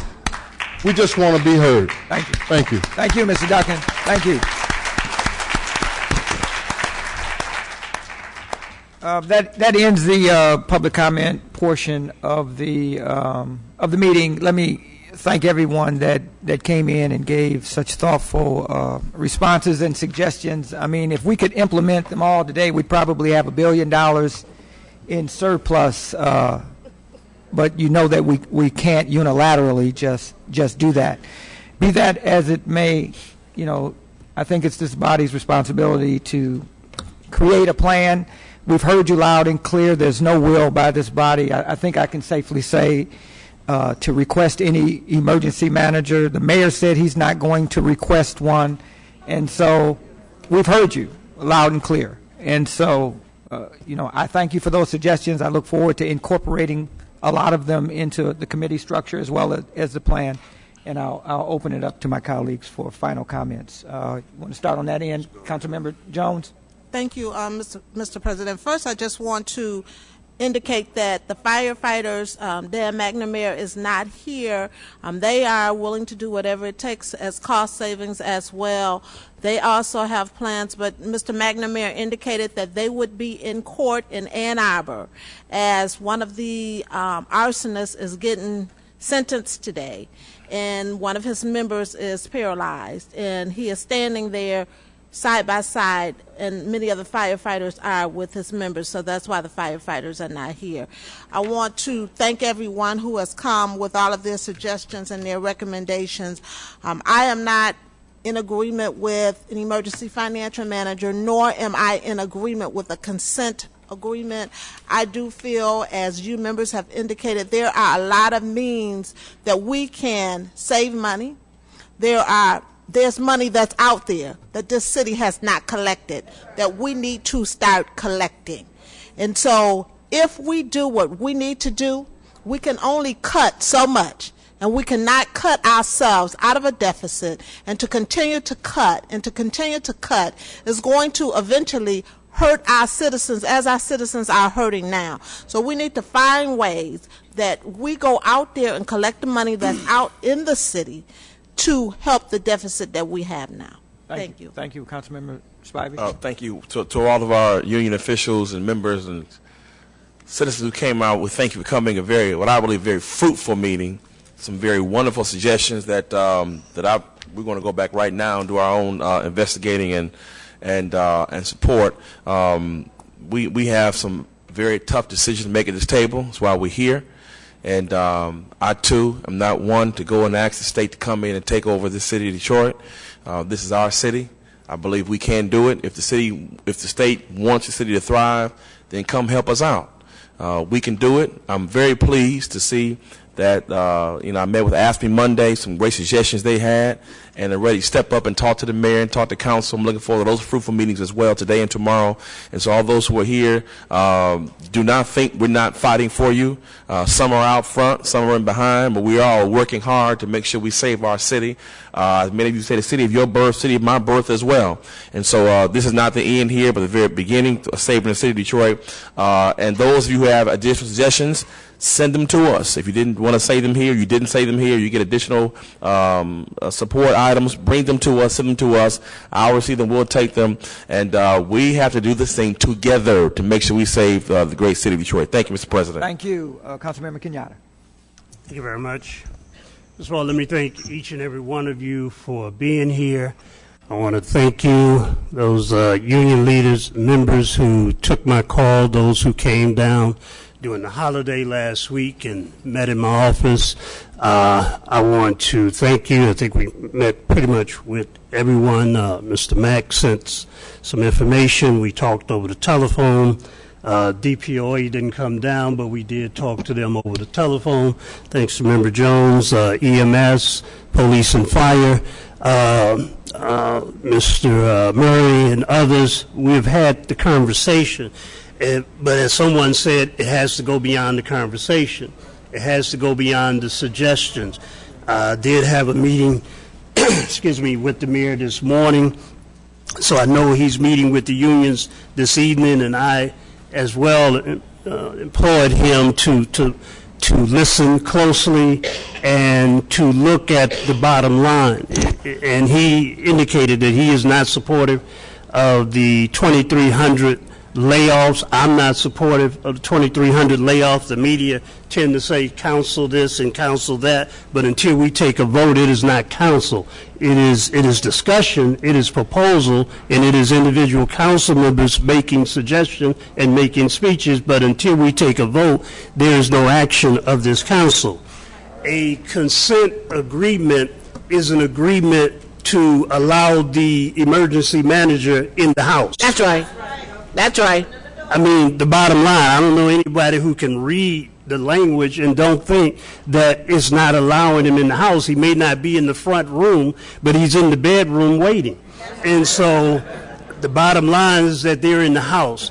And if we need to get to a plan within the consent after the review, the preliminary review and the review, and then they do a plan, a recovery plan, we can do all of that ourselves. That's right. What is being said is that we can't do it, and because we can't do it, or because we need a hammer to make us do it, then boss, won't you come in and do it and let us and force us to the table together, force us in the room together so we can do this ourselves.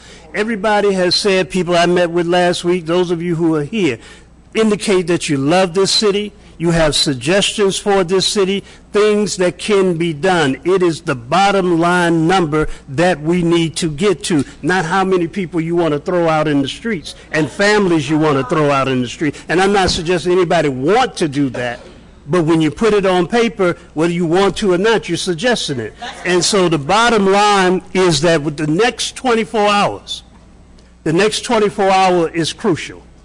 You need to stand at the ready and be prepared to come wherever you need to come, whether it's in this room or somewhere else, because the next 24 hours will be very crucial for this city to speak, as the Honorable Marcus Garvey said, with one aim, one purpose, and one destiny, and one voice. Be very clear about that. Thank you very much. Thank you. Councilmember Watson. Thank you, Mr. President Pro Tem. Let me say that I'm very grateful for everyone who's come today. I'm grateful for the City Council for standing for this kind of engagement with the unions and with the workers who make the city run. But I'm speaking now in the spirit of Reparations Ray Jenkins, whose son is right here. Reparations Ray Jenkins. He's the reason there's an H.R. 40 introduced by Congressman Conyers every year to recognize what is properly owed Africans in this country. I stand as one of those who was mentored by the Honorable Coleman Alexander Young, as we're in this room, in this building named after Coleman A. Young, in this room named after the Honorable Irma L. Henderson, in this room that was filled with the presence of Mary Ann Mahaffey for so many years, in this room where organized labor came and led the people to understanding their right to self-determination and freedom. We have a right to control our own destiny. We should never take a back seat to the fact when somebody owes you money, get that money. You get that money. The $220 million is a lowball figure. The real figure is about $580 million when you add in the income tax the city should have received from non-residents down through the years. That agreement was struck with Engler and Archer, and the state reneged on its written agreement. It reneged, and it should be an accounts receivable on the books today. That's almost $600 million, which will take care of this year and next year. We who know what we know, who've been where we've been, we must just say no to an emergency manager. I'm appalled at the number of folks who ought to know better, who coming on God's airwaves saying, well, maybe we need one. Don't help me, Holy Ghost. Just say no to a consent agreement. That is conceding to your own enslavement. Just say yes to running and managing our own business, and say yes to going to get our money. I believe all 9 council members and the mayor should plan a trip to Lansing to get that money. The governor has no legal right to send a telegraph that he's going to come to Detroit on tomorrow and begin the process for a financial review as a first step in an emergency manager. So every attorney who works for the city should be just saying yes to a temporary restraining order. Should be just saying yes to a lawsuit. We have been working all year. Some of us saw this coming. We didn't just sit around waiting. We've got a lawsuit that's filed on our behalf right now. 2 of the plaintiffs are in the room. We have 28 plaintiffs from around the country, around the state. Many people have worked, including me, to have petitions with thousands of signatures to repeal immediately this Public Act 4. That's why this timetable has been called by the governor for this week. So they've been trying real hard to get 5 council members to sign on to their own demise. Unable to do that, but they got some. They didn't get what they wanted. So since the governor wants to take care of Detroit this week because he wants to act in front of the signatures on the petitions getting certified. That's the real deal. That's the real plan. He's trying to get ahead of the certification of the signatures to repeal Public Act 4. So I urge the citizens to stand ready to come, assemble, organize.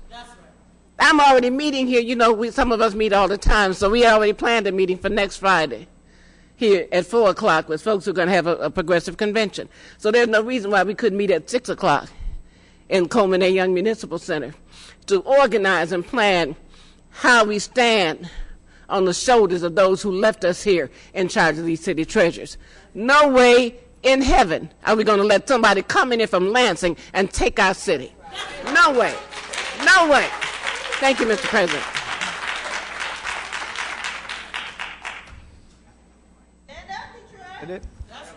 All right. Councilmember Cockrell. Yep. We've heard a lot here today. We've heard a lot of words. I appreciate everybody coming out, but keep in mind, at the end of the day, it is not words that get a mission accomplished. It's actions. Thank you. Thank you. There's nothing else to come before this body. I'll entertain a motion to adjourn. So moved. So moved. Thank you. Meeting adjourned. Drive safely.